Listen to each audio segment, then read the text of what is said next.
የመጽሐፍት ትረካ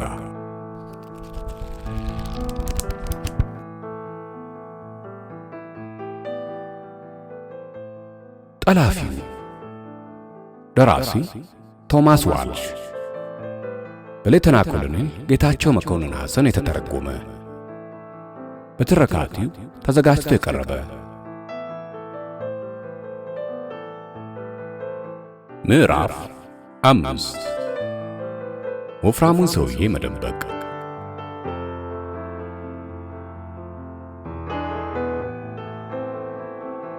በዚያን አይነት ሁኔታ ያን የመሰለውን የግልጽና የስውር ሰንሰለት ከበጣጠስኩ በኋላ ፍራንክሊን ቦላንድ እንዲጠብቀኝ ወደ ቀጠርኩበት ቦታ በረርኩ። በዚያ በተቃጠርንበት ቦታ ላይም ሼቭሮሌታ ቆማ አየኋት። ነገር ግን ፍራንክሊን ቦላንድ መኪናዋ ውስጥ አልነበረም። በዚያን ጊዜ ሲሰራ የነበረው ምግብ ቤት አንድ ብቻ ስለነበር እዚያ ሲሄድ ፍራንክሊን የባልኮኒው አንድ ጠርዝ ላይ ተቀምጦ አየሁትና በመስኮቱ በኩል አንኳኩቼ ጠራሁት። እሱም በጥሬ መሰረት መጣ። እኔም ፍራንክሊን ስልክ ደውዬ እስከመመለስ ድረስ በሚቀጥለው መንገድ ላይ ጠብቀኝ፣ ከ2-3 ደቂቃዎች የበለጠ አይወስድብኝም አልኩትና ተለያየን። እኔም ከዚያው ግቢ ሳልወጣ ቴሌፎን ስላገኘው ደወልኩ። ስልኩንም ያነሳው አንድ ሰውዬ ነበር። ሰውየውም የደህንነት ሰው መሆኑን አልጠራጠርም። እኔም ስልኩ ከዋሽንግተን መሆኑን ሚስተር ካሪጋን ከሚባለው የመንግስት ባለስልጣን የተላለፈ መሆኑንና የቆንስላውን ተወካይ ማነጋገር እንደምፈልግ ነገርኩት። እርሱም ከተወካዩ ጋር አገናኘኝ። ተወካዩም ሃሎ የሚል ከእንቅልፉ የባነነና የበሸቀ ድምፅ አሰማኝ። እስከዚያው ድረስ ለሆነው ነገር ምንም የተነቃ ነገር እንደሌለ እግረ መንገዴንም ተረዳው። እኔም ሃሎ ይሰማል? ሃሎ ይህ የሚያናግረው ያ ጥቁር ሰውዬ ነው በማለት 10 በመደጋገም ጊዜ እንዳላጠፋ በዝግታ ቃላት በመቁጠር ደረጃ መልእክቱን አስተላለፍኩለት። ትላንትና ሌሊት ቢሮ ፊት ለፊት ስትፈልገው የነበረውን ጥቁር ሰውዬ አስታወስከው? በማለትም በድጋሚ ጠየቅኩት። እሱም ማን ነው የሚዘላብደው በማለት ጠየቀ። ቀጠል አድርጎም እባክዎት ማን ነው የሚናገረው ሲለኝ፣ እሺ ከፈለከው ሌላ መልክም ላቅርብልህ። የማናግርህ የሻለቃ ሚክናልቲ ወንድም ነኝ። አሁንስ ሻለቃ ሚክናልቲን አታስታውስም? ታስታውሳለህ? በማለት አፋጠጥኩት። አልጋው ላይ ተቀመጠ መሰለኝ። የሚንቀጫቀጭ ድምፅ ተሰማኝ። መልእክቴን እንዳያቋርጠኝ እድል ሳልሰጠው አሁን የምነግርህ ነገር በደንብ አድምጠኝ።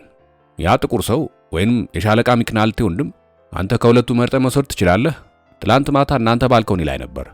ያቺ የቤት ሰራተኛችሁም በደንብ አይተዋለች። ያ ሰው እዚያ ባልኮኒያችሁ ውስጥ እስከ ግማሽ ሰዓት በፊት ተደብቆ ነበር። አሁን ከዚያ ቦታ ለቋል።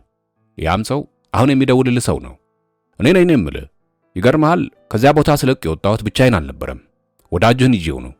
ያ ጓደኛህ እዚያ አንደኛ ፎቅ ላይ ማለትም ትልቁ መኝታ ቤት ውስጥ በሰላም እንዲተኛ የወሰድከው ሰው ነው።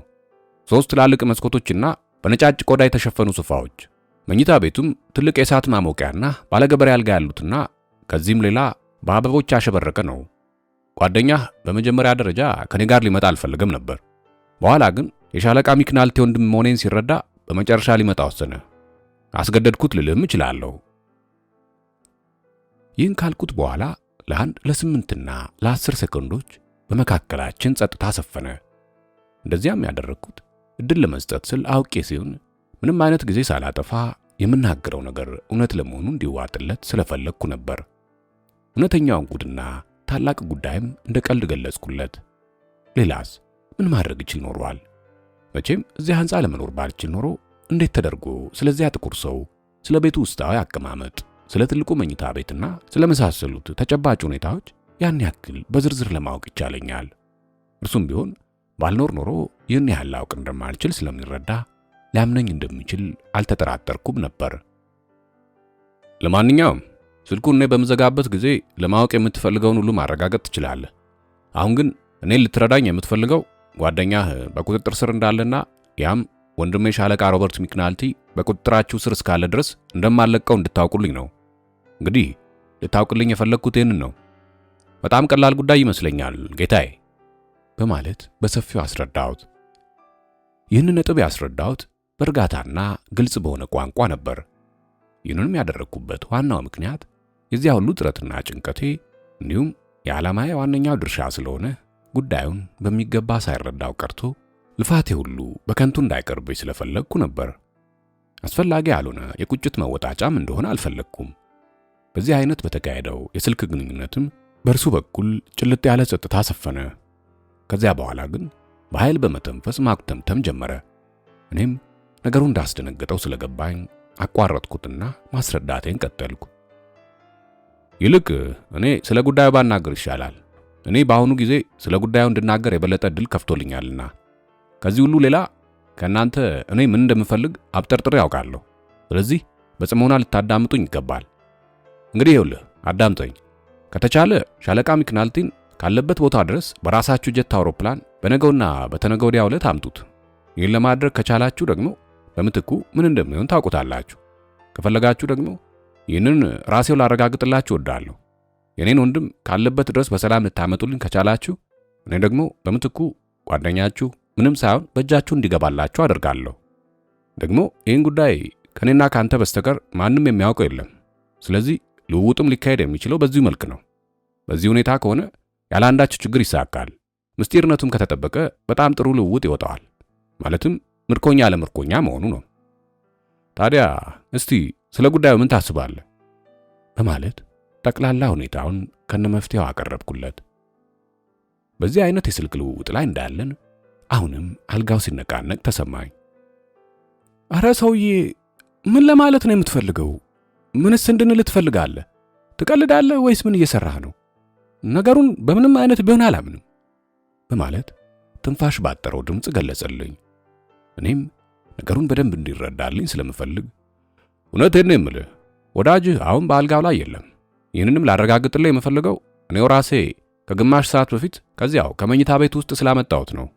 ሚስተር ሉቦዲን ከውጥ ቤቱ ጉድ ጉድ ሲል ጓደኛን ተሸክሜ በጥቁሯ ካዲላክ ይዤ ወጥቻለሁ። ማንም ሰው ይህን አላወቀም። አላስተዋልከው እንደሆነ እንጂ የጥር ውርጭና ነፋስ በአሁኑ ጊዜ እየነፈሰ ነው። እስቲ ይህን እንኳን በመስኮት በኩል አረጋግጥ በማለት ረጋ ባለ ሁኔታ አስረዳሁት። እርሱም እኔ እንዳልኩት ለማረጋገጥ የሞከረ መሰለኝ። ይህንንም ለመገንዘብ ያስቻለኝ በስሜት ሲንቀሳቀስ አልጋው ሲንጫጫ በመስማቴ ነበር። በሁኔታው ከነበረበት ሆኖ በመስኮቱ የውጭውን ሁኔታ ተንጠራርቶ ሊመለከት ፈልጎ ስላቃተው ከአልጋው በመርበትበት የወረደ ይመስላል። ወዲያውም በለሰለሰ ድምፅና በራሱ ቋንቋ ብቻውን ሲያጉተመትም ሰማው። ቀጥዬም ስማኝ፣ ይኸውልህ በጣም ልትደናገጥ አያስፈልግም። ይልቁንስ ረጋ በልና ስለዚህ ድርድር አስብ። በእኔ በኩል በተቻለኝ መጠን በጣም ጥሩ ድርድር እያቀረብኩልህ ይመስለኛል። ጉዳዩን እኔም ሆንኩ አንተ በምስጢር መያዝ እንፈልጋለን። ሁለታችንም በይፋ እንዲወጣ የምንፈልግ አይደለንም። እኔም በሆን በፖሊስ ተይዤ ሕይወቴን በሙሉ እስር ቤት ለማማቀቅ አልፈልግም። በደንብ ገብቶ እንደሆነ እኔ የምፈልገው ተመጣጣኝ የሆነ ለውጥ ብቻ ነው። በዚህ ምክንያት ሌላ ጣጣ እንዲመጣ ወይም እንዲከተል የምፈልግ ሰው አይደለሁም። ያም ደጋግሜ እንደነገርኩ ወዳጅህን ለወንድሜ ለሻለቃ ሚክናልቲ ለውጥ እንዲሆን ማድረግ ብቻ ነው። ይህ ደግሞ ጉዳዩን በቀላሉ ሊያስተካክለው ይችላል። እንግዲህ አንተ ካሁን ወዲያ አንድ ነገር ላይ መድረስ እንድትችልና ከአንድ ውሳኔ ላይ እንድታርፍ የ7 ሰዓት ጊዜ ያክል ሰጥቻለሁ። ማለትም ዛሬ ከሰዓት በኋላ 12 ሰዓት ድረስ መሆኑ ነው። ገባህ ጌታዬ? እባክህን በምንም አይነት ጉዳዩን ደብቀው። ከኔና ካንተ ላይ አልፍ እንዲችል ተገቢውን ሁሉ በአንተ በኩል አድርግ። እንዳትረሳ። ካወቅበት ጉዳዩ ያለምንም ችግር በ2 ቀናት ሊያልቅ ይችላል እና ምንም ያላጋጠመህ በማስመሰል እኔ ልትረዳኝ ትችላለህ። እንግዲህ ይህንን ነገር ለመፈጸም ራሴ የምትወስዳቸውን እርምጃዎች ቶሎ ወስን። ከፈለክ ደግሞ ከሚስተር ሉቦዲን ጋር ተነጋገሩበት። እንግዲህ ቀጥል። የመጨረሻው የቀጠሮ ሰዓት ደግሞ 12 ሰዓት መሆኑን እንዳትረሳ በማለት በዝርዝር ደጋግሜ ነገርኩት። በዚህ ጊዜ በጣም በረጅሙና ባልተረጋጋ ሁኔታ ተነፈሰ። እኔ እኮ ምንም አይነት ስልጣን የለኝም። ይህንን በትክክል መረዳት አለብህ። ለመሆኑ ይሄ ባይሳካ ወዳጄ ላይ ምን ይደርሳል? በማለት በመርበትበት ጠየቀኝ። እኔም ለመጀመሪያ ጊዜ በንዴት አነጋገር ስማ፣ እንግዲህ ይህን ቀላል ጉዳይ አንተ መስመር ለማስያዝ ካቃተ ምን ይደረጋል? ለመሆኑ አንተ ስታስበው እኔ ለባለስልጣኖች የምነግር ይመስላል? ካልሆነ አይቀር ቀደም ብዬ በአስቸኳይ እንዲያውቁት ማድረግ ነበረብኝ። ታዲያስ ጓደኛ ላይ ሊደርስበት የሚችለውን አንተስ እንዴት መገመት ያቅታል? በማለት አስፈራራሁት። ጉዳዩ እኔ በፈለግኩት አይነት መሄድ ስላልቻለና ሀተታም እያበዛ በመሄዱ እዚህ ላይ ንግግሬን ለማቆም ፈለግኩ። ታዲያ ትሰማኛለህ?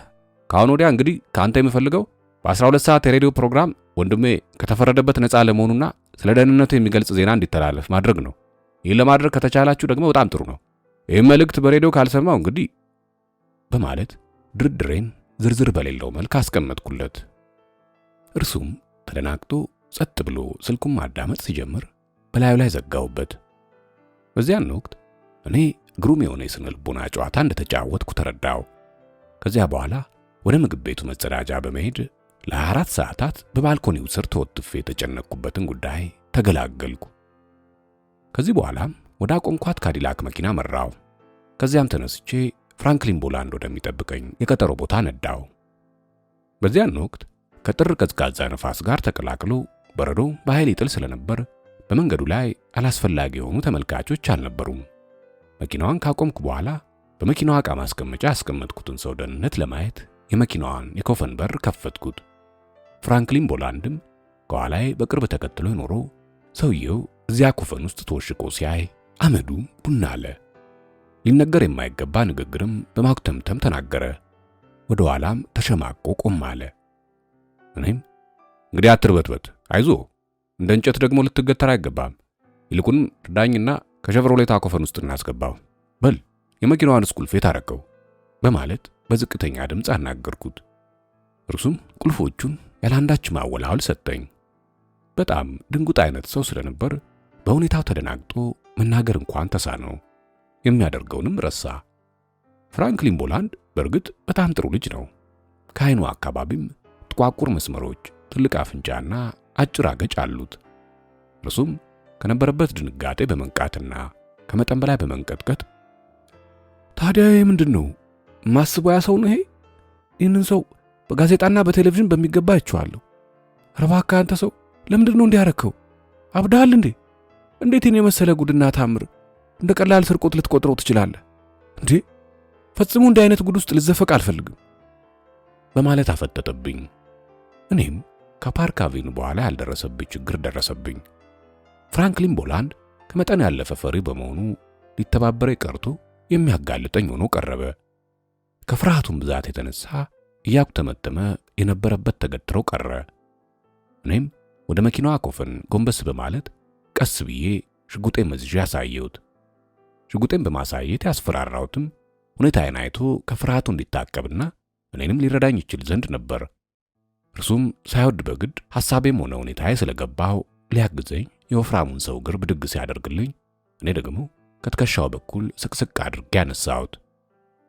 በዚያ መልክ በመረዳዳት ወደ ሸቨሮሌቷ ኮፈን ከተት ነው። ፍራንክሊንም ባርኔጣና ካፖርት ይዞልኝ መጥቶ ነበር። ታዲያ እርሱ ያመጣልኝም በመለዋወጥ የሹፌሩን ባርኔጣና ኮት አውልቄ በአካባቢ በነበረው ቆሻሻ ማጠራቀሚያ ውስጥ ጣልኳቸው። እርሱም ሸቨሮሌቷ መኪና ውስጥ ለጥቂት ደቂቃዎች እየተንቆራጠጠ መቆሙን አስታውሳለሁ። ልብሱንም ጥዬ ወደ መኪናዋ ሳምራ የት እንደሄደ ሳላውቅ ካጠገቧ ተሰውሯል። ለመጥፋትም ጊዜ ያገኘው እኔ ወደ ቆሻሻ መጣያው በርሜል በሄድኩበት ጊዜ ውስጥ መሆኑ ገባኝ። በእርግጥ በዚያን ጊዜ የፍራንክሊን ቦላንድ መጥፋት ይህን ያህል የጎላ ችግር አላመጣብኝም። ወፍራሙን ሰው እንደሆነ ወደደም አልወደደም ሸቨሮሌቷ ውስጥ ተረዳድተን አስገብተነዋል። ምናልባት ችግር ሊፈጥርብኝ ይችል የነበረው ሰውየውን ከማጓጓዛችን በፊት ቢጠፋብኝ ኖሮና እኔም ይህ ሳይሳካልኝ በመቅረቱ በካዲላኳ በከተማው መዘዋወር ቢጀምር ነበር። በዚህ አይነት ቢሆን ኖሮ ወዲያውኑ ሊያዝ ይችል ነበር። ታዲያ ሰውየውን ከሸቨሮሌቷ ካስገባን በኋላ ፍራንክሊን ይህን ያህል አላስፈልገኝም። በመሆኑም ካዲላኳን ያለችበት ቦታ በመተው ወደ ዋናው መንገድ ነዳው። ከዚያም በኋላ አቅጣጫዬን ወደ መሃል ከተማ በማድረግ ወደ ሰርድ አቬኑ አመራው። እዚያም ስደርስ ከሐሙስ ጀምሮ ሲጋራ ስላላጤስኩ የመጀመሪያውን ሲጋራ ያለ ጭንቅ በእርጋታ ማቡነን ጀመርኩ። ሲጋራዋ ለኔ በዚያን ጊዜ ልዩ የመንፈስ እርካታ ሰጠችኝ። በወቅቱ አስብ የነበረውና የተመኘሁትም እነ ሉቦዲን የኔን የስልክ መልእክት ሰምተው ከአለቃው ጋር በመነጋገር ምን እንደሚሰማቸው ለማወቅ ነበር።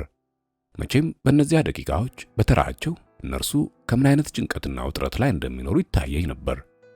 ሁለቱም በድንጋጤ ብዛት የሚያደርጉት ነገር ከጠፋባቸው ጉዳዩ ከቁጥጥራቸው ውጪ ሊሆን ይችላል። ነገር ግን ሁለቱም ራሳቸውን በደንብ ከጨመቁ ሚስጥሩን በማፈን በቀላሉ እኔ እንዳሰብኩት ልውውጡን ያለ አንዳች ችግር ሊፈጽሙ ይችሉ ይሆናል። ለነሱ ሮበርት ሚክናልት የሚባል አንድ አሜሪካዊ አብራሪ በቁጥጥራቸው ስር መዋሉ ዋጋ ስለሌለው ስሜት አይሰጣቸውም። በአንጻሩ ግን ወፍራሙ ሰው አንድም ነገር ሳይሆንና ሳይነካ መልሶ ለማግኘት መቻል ትልቅ ጉዳይ በመሆኑ እኔ እንደፈለግኩት እንደምንም ሊፈጽሙ እንደሚችሉ አልተጠራጠርኩም ነበር። ስለዚህ ሰውያቸውንም በምንም አይነት መንገድ ማግኘት ስለሚፈልጉ ሻለቃ ሮበርትን ለማምጣት መጣራቸው የማይቀር መሆኑን ተረዳው። ይህንን የማያደርጉበት ምክንያት ደግሞ የለም። እነርሱ አርቆ ሐሳቢዎችና የደህንነት ሰዎች በመሆናቸው በመጀመሪያ ደረጃ የሚያዩት ዋና ግባቸውን ነው። ስለ እነሱ ያነበብኩት ሁሉ እውነት ከሆነ ሰዎቹ ጥፋታቸውን የሚቀበሉና ስለ መቀበላቸውም በምስጢር የሚጠብቁ ናቸው። በዚህ ደረጃ እኒሁ ባለስልጣናት እኔን ለመቅበር አይቻላቸውም። ምክንያቱም እኔን በግቢያቸው ባደፈጥኩበት ጊዜ በእጃቸው ስር ለማድረግ ያልተቻላቸውን አሁን ሊያገኙኝና እጃቸው ስር ሊያስገቡኝ ማድባት ዘበት ነው። ታዲያ አሁን ሊኖራቸው የሚችለው ዕድል የሚቀጥለውን አማራጭ በመውሰድ ያንን ወፍራም ሰው በሚመለከት ጭጭ ማለትና በምስጢር መያዝም ብቻ ነበር። እነዚሁ ባለስልጣናት ሌላው ሊያከብሩልኝና ሊጠብቁልኝ የሚገባው ጥሩ ነገር ስለዚህ ወፍራም ሰው በጋዜጣ ምንም ነገር ያለ ማውጣት ነበር። ይኸው ሰው በዚህ አይነት ሁኔታ እያለ በመገናኛ ብዙሃን ስለ እርሱ አንዳችም ነገር እንዲተላለፍ ማድረግ አይኖርባቸውም። በእርግጥ ይህ ጉዳይ በመገናኛ ብዙሃን የሚለቀቅ ቢሆን የሚጎዳው እነሱኑ ነው። ሁለቱም በዚህ ችግር ስለሚጋለጡ በሀገራቸውም ደህና አመለካከትና አቀባበል አይኖራቸውም። ስለሆነም እነሱም ቢሆኑ ስለሚፈሩ የሚያደርጉት አይመስለኝም። ታዲያ የዚህ ሁኔታ ለኔ አመቺ ሆነልኝ። ሁለቱም ይህን ድል ለመጠቀም ከተሳናቸው በስራቸው እንዳሾፉና እንደቀለዱ ይቆጠራል። ምናልባትም ተባባሪዎች ናችሁ ሊሏቸው ይችላሉ። በዚያ ሕንፃ ውስጥ ያንን ሁሉ የጥበቃ መረብ ለማለፍ መቻሉ ራሱ ሊታሰብ ቀርቶ ሊታለም የማይችል በመሆኑ የነሱ እጅ አለበት መባሉ አይቀሬ ነው። እንዲያውም በእነርሱ አካባቢ በኃላፊነት በሚመደቡት ሰዎች ላይ ሰላዮች ስለሚመደቡባቸው ሲከዱ ማግኘት የተለመደ ጉዳይ በመሆኑ በወፍራሙ ሰው ላይ የተፈጠረው ጉድ ከተደረሰበት በአንደኛ ደረጃ ሊወነጀል የሚችሉት ሉቦዲንና አለቃው ነበሩ። እነርሱም በዚህ በኩል ተጠያቂ የመሆናቸውን ሁኔታ ስለማይጠራጠሩ የችግሩ ተቋዳሾች እንደሚሆኑና ቅጣቱም ከባድ እንደሚሆንባቸው ያውቁታል። በሕይወታቸውም ሊመጡባቸው እንደሚችሉ ደህና አድርገው ይገነዘባሉ። ስለዚህ ማንም ይህንን የጉድጉድ ሳያውቅባቸው ወፍራሙን ሰው እንደምንም ብለው በእጃቸው ለማስገባት መደረግ ያለበትን ሁሉ ለማድረግ አለመቦዘናቸው አያጠራጥርም። ሌላው ቀርቶ ሻለቃ ሚክናልቲን ነፃ የሚያወጣ ትዕዛዝ ለማስተላለፍ የወፍራሙ ሰው ፊርማ ድንገት አስፈላጊ ሆኖ ቢገኝ እንዳይነቃባቸው ልዩ ዘዴ እንደሚፈልጉ አያጠራጥርም። በዚህ ሁሉ አይነት ሁኔታ ወፍራሙ ሰው ያላንዳች መጎሳቆል በእጃቸው ማስገባት ዋነኛው ስራቸው እንደሆነ በሚገባ ያውቃሉ። ነገር ግን ለመሆኑ በመጀመሪያ ግርግር ሰዓት ላይ ይህ ሁሉ ጣጣ ሊታያቸው ችሎ ይሆን? እንዴታ! እንደዚያማ ሊሆን እንደሚችል ተስፋ አደርጋለሁ። እንዲህ አይነቱን ሁኔታ እያሰላሰልኩ በትራይበሮ ድልድይ ስር ማንም ሰው ሳያየኝ አለፍኩኝና ወደ አስቶሪያ በሚወስደው መንገድ አመራው። በዚያ በኩል መንዳቱ ደግሞ በጣም አስቸጋሪና አዳጋች ሆነብኝ። እንዲያውም ከመኪናው መስታወት ላይ የተጋረደው በረዶ የመስታወት መጥረጊያውን አልፎ ስለያዘብኝ መንገዱን ለማየት እንኳ ተሳነኝ። መንገዱን ለማየት ባለመቻሌም አደጋ ልፈጥር እንዳልችል በመፍራት በሰዓት 15 ማይልስ ብቻ ነዳ ነበር። በዚህ አይነት ዝግተኛ ጉዞ የምጓዘውም እርል ዊልሻው ወደ ተከራየልኝ ቤት ነበር። ያው ቤት ለዚህ ዕቅዴ አመቺ በመሆኑ ሐሳቤ ሁሉ ያለ አንዳች ችግር ምስጢርነቱ ተጠብቆ ሊሳካልኝ እንደሚችልም ተማምኜበታለሁ። በዚያው ቤትም ስደርስ ልክ ለ11 ሰዓት 5 ደቂቃ ጉዳይ ሆኖ ነበር። በመሰረቱ እርል ዊልሻው በተከራየልኝ ቤት አካባቢ ያሉትም ሆነ የሰፈሩት ቤቶች በጣም ይመሳሰላሉ። ስለሆነም በሌላ በኩል ደግሞ የኔን አድራሻ በቀላሉ ለማሳሳት ይቻላል። የኔ ቤት ደግሞ በአንደኛው ብሎክ መካከል አልፎ በግራ በኩል የነበረችው እንደሆነች በሚገባ አስታውሳለሁ። ነገር ግን እኔም ብሆን ቤቴን መንገዱ ላይ ሆኜ የትኛዋ እንደሆነች በቀላሉ ላውቃት አልቻልኩም። እርል ዊልሻው የተከራየልኝንም ቤት ከሩቁ በርቶ አየሁት። በመሰረቱ እኔ ያንኑ ቤት ትቼው ስወጣ መብራቶቹን አጥፍቼና ቆላልፌ ነበር። አሁን ደግሞ ይህ ሁኔታ መፈጠሩ ግራ አጋባኝ። እንዲያውም በመጀመሪያ መሰለኝ ድንገት ጎረቤቶቼ ታመው የየቤቶቻቸው መብራት በማብራት የነሱ ብርሃን ወጋገን የሚታይ ነበር። በዚህ አይነት ሁኔታ እያሰላሰልኩ ወደ ቤቱ ስጠጋ ሁኔታው የተለየ ሆኖ አገኘሁት። የቤቱ ብርሃን በጎረቤቶቼ መብራቱ ጋገን ሳይሆን የራሱ የቤቱ መብራት ነበር። በሩም ብርግድ ብሎ ተከፍቶ ከቤቱ 2 ወታደሮች ሲወጡ አየሁ። ከዚያም ቀጥሎ አንድ ሌላ ሰው አየሁ። ያየሁት ሌላው ሰው ፍራንክሊን ቦላንድን በዚያ በቆንሲላው ቤት ለመግባት ከፍተኛ ዝግጅት ላይ በነበርኩበት ጊዜ እንዲተባበረኝ ሲመጣ ይዟት የመጣው ሴትና እኔ ደግሞ በግልም ጫና በቁጣ ያባረርኳት ሴት ነበረች። ይቺው ጣጠኛ ሴት በቤቱ ኮሪደር ላይ ወደ ጓሮ መሄጃ በኩል ከዋናው ጠላቴ ከጃክ ሄነሲ ጋርና ከአንድ ግርማ ሞገስ ያለው ሻምበል መሳይ ኢንስፔክተር ጋር ቆማ ነበር። በሁኔታው ፈጥኜ እንደተረዳሁት የኔ እዚያ መኖር ተጠቁሞ ቤቱ ፍተሻ እንደሚካሄድበት ነበር። ታዲያ መኪናዋ ወደ ግቢው ቀርባ ስለነበር የሚያሽከረክራትን ማንነት ለነርሱ ላለማሳየት ስል ፊቴን በእጄ ከለልኩት። ሴትዮዋ ግን በተፈጥሯ ቆቅ ስለነበረች የሚያመልጣትም ምንም ነገር ስላልነበረ አይታ ለየችኝ። ቤቱ ጋር ደርሼ እንደ ቀልድ አልፋቸው ስልም ወደ እኔ እየጠቆመች ጩኸቷ አለቀቀችው። ያውና እርግጠኛ ነኝ እሱ ነው ያዙት በማለት ሄነሲ ላይ ተጠመጠመች። እንዲያውኑም በመጠምጠሟ ሕይወቴ ዳነ። በዚያን ጊዜ እርሷ ሄነሲ ላይ ባትጠመጠምበት ኖሮ ያመልጠኛል ብሎ በቀጥታ ወደ እኔ ስለሚተኩስ አደጋ ሊያደርስብኝ ይችል ነበር። እኔ ግን ሁሉንም ነገር ያልሰማውና ያላየው በመምሰል መኪናዋ መዞር በምትችልበት ቦታ ሰፋ አድርጌ ከባድ ማርሽ በማስገባት ለመጠምዘዝ ስሞክር መኪናዋ በበረዶ ተንሸራታ ከቆመች የወተት ማመላለሻ መኪና ጋር ተጋጨች። በዚህን ጊዜ ከፍተኛ የብረት ግጭት ድምፅ ተሰማ። በችግር መሪውን በማዞር ለማስተካከል ስሞክርም ከኋላዬ የአደጋ ምልክት ድምፅ ተሰማ። በዚያን ጊዜ መንገዱ ሁሉ የነጭ በረዶ ምንጣፍ ተነጥፎበት ስለነበር ልብረር ብዬ በሞክርም እንኳን መኪናዋ ከቁጥጥር ውጪ ስለምትሆን መንዳቱ በጣም አስቸጋሪ ሆነብኝ። እንደዚያም ሆኖ እንደምንም ከአንድ የወተት ማመላለሻ ትልቅ መኪና በስተጀርባ ተከልዬ መንዳት ጀመርኩ። እኔን ለሚያሳድዱትም ቢሆን መንገዱ ያው እንደኔ አዳግቷቸው ነበር። እኔን ለመያዝ ጩኸታቸውን እየለቀቁት እንብረር ሲሉ መኪናቸው ተንሸራታ ከወተት ማመላለሻው መኪና ጋር ተጋጩ። በዚህም ከኋላቸውም ከፊታቸውም ያለው መንገድ ተዘጋባቸው። እኔም በዚያ ዕድል በመጠቀም እነርሱ በዚያ ችግር እርስ በርሳቸው ሲገጫጩ እንደገና መንገዴን ቀጠልኩ። በዚህ አይነት ጉዞ ለማምለጥ ጥረት ሳደርግ ሸቭሮሌቷ አሁንም ሌላ ችግር ፈጠረችብኝ። ችግሩ ግን ከመሪው ይሁን ከጎማ አላየሁትም። ክፍት መንገድ ለማግኘት ቢቻለኝም ልትሄድልኝ አልቻለችም። በደንብ አልሄድ ስትለኝም እንደምንም ወደ ግራዬ በማዘንበል ለማቆም ሞከርኩ።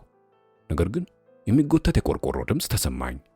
መኪናዋም አልንቀሳቀስ ብላ ከማስቸገሯም ሌላ ወደ አንድ ጎን ትጎትተኝ ጀመር። ጎማም ተነፈሰብኝ። በዚህ አይነት ሁኔታ የመኪናዋ ቸርኬ ላልቶ ወዲያና ወዲህ በማለት ማስቸገሩ ይሰማኝ ጀመር። እኔንም ከዚሁ ላይ የጠበቀኝና ያዳነኝ የወተት ማመላለሻ መኪናው መንገድ መዝጋት ስለነበር የቻልኩትን ያክል ወደፊት ገፋው። በዚህ አይነት ጉልበት የሚጠይቅ ስራ ላይ ተሰማርቼ ራሴን በራሴው ቶሎ ከመንገዱ ውጪ ቦታ ይሻላል የሚልም ውሳኔ ወሰድኩ። ለመሆኑ የትና እንዴት ልሰወራቸው እችላለሁ የሚል ጥያቄም በአእምሮዬ ተመላለሰብኝ። ወዲያውኑ መንገዱን ለውጬ ጉራንጉር መንገድ ውስጥ በመግባት ወጣው።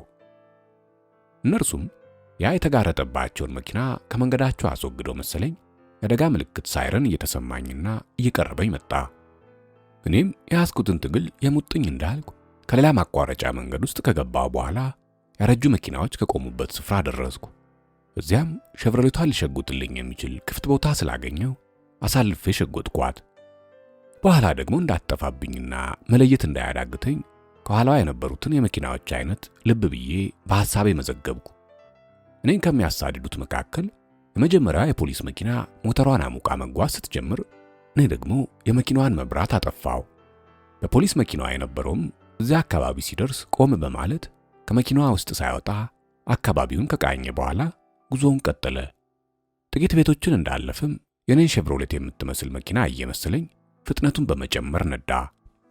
አንደኛዋ መኪና ካለፈች በኋላ ሁለተኛዋ መኪና ደግሞ ሳይረኗን ለቃ ትከተል ጀመር። በዚያን ጊዜ ወደ ሸቭሮሌቷ ሄጄ ቁጭ ብዬ ስለነበር ከሸቭሮሌቷ ዱብ ብዬ ወጥቼ ከኋላዋ በማጎንበስ ተደበቅኩ። አሳሾቹም መንገዱን ተከትለው ካሰሱ በኋላ በቂ ፍተሻ ለማካሄድ ወዳለሁበት ቦታ ሊመለሱ እንደሚችሉ ስለገባኝ በወቅቱ የሚወስድባቸውን ጊዜ አሰላስል ጀመር።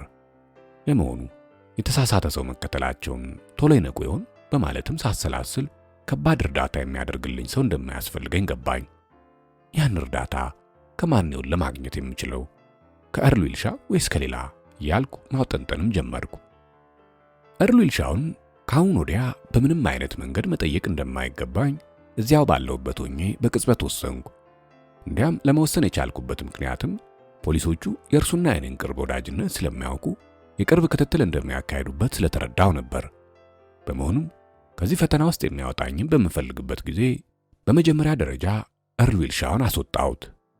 ታዲያ እርሱን ለመጠየቅ ካልቻልኩ ማንን ልለምን? አንዳንድ ሰዎችን በሐሳቤ ማውጣትና ማውረድ ጀመርኩ። ለዚህ አይነቱ እርዳታ ያዘጋጀሁት ሰው ስለሌለና የሚፈጠርብኛል ብዬ ገምቼው ስላልነበር በዚህ ቀውጢ ጊዜ ረዳት ለማግኘት ለኔ በጣም አስቸጋሪ ሆነብኝ። በዚያን ወቅት ለገጠመኝ ችግር ለእርዳታ ከጎኔ ሊቆምልኝ የሚገባው ሰው እንደ ፍራንክሊን ቦላንድ ወፍራሙን ሰው ሳይ የሚባንን ሰው መሆን ስለሌለበት በዚህም ረገድ ጥንቃቄ መውሰድ እንደሚኖርብኝ ተረዳው። ነገሩ ድፍን ሲልብኝ ኧረ ምን ነካኝ? ከኤርል ዊልሻው በኋላ ካቲ ያለችልኝ አይደል እንዴ በማለት ጮኩ። ከፊት ለፊቴም አንድ የቴሌፎን መደወያ ሳጥን በማየቴ ወደዚያው በመሮጥ 10 ሳንቲም ከምስጢር ኪሴ አውጥቼ ካስገባ በኋላ የካቲን ቁጥር በማዞር ደወልኩላት። የካቲ አባት ብዙውን ጊዜ በየሳምንቱ መጨረሻ ላይ በትዳር ላይ ያሉ ልጆቻቸውንና የልጅ ልጆቻቸውን ለመጠየቅ ስለሚወጡ ምናልባት በዚህም ሳምንት በተመሳሳይ ሁኔታ ከቤት ላይገኙ ይችላሉ የሚል ግምት አደረብኝ። ምናልባት የካቲ አባት ከቤት ሳይወጡ ቤት የሚኖሩ ከሆነና ቴሌፎን ሲደወል ቢያነሱትስ የሚል ፍርሃትና ጥርጣሬ ስለተሰማኝ ድንገት እርሳቸው ስልኩን ቢያነሱት ካለመዝጋት ሌላ አማራጭ እንደሌለኝ አሰብኩ። በሌላም በኩል የተሳሳተ ቁጥር የደወለ ሰካራም በመምሰል ወይም ሌላ ምክንያት መፍጠር ይኖርብኛል በማለት እያሰብኩ ቴሌፎኑን የሚያነሳውን ሰው ድምፅ አዳምጥ ጀመር። አንድ እንቅልፍ ክፉኛ የተጫጫነው ሰው ሃሎ በማለት መለሰልኝ። ድምፁ ግን የካቲ ነበር። እኔም እርሷ በማንሳቷ የውስጥ ደስታ ስሜት እየተሰማኝ እኔ ነኝ ካቲ፣ እባክሽን በጣም ከባድ ችግር ላይ ነው ያለሁት። አሁን መኪና በአስቸኳይ ያስፈልገኛል። በግማሽ ሰዓት ውስጥ ደግሞ መኪና ማግኘት ካልቻልኩ የባሰ ችግር ላይ መውደቄ ነው። ለመሆኑ አባትሽ የት ናቸው? ተኝተዋል? በማለት በጎረነነ ድምፅ አውራ ጎዳናውን በመመልከት አናገርኳት።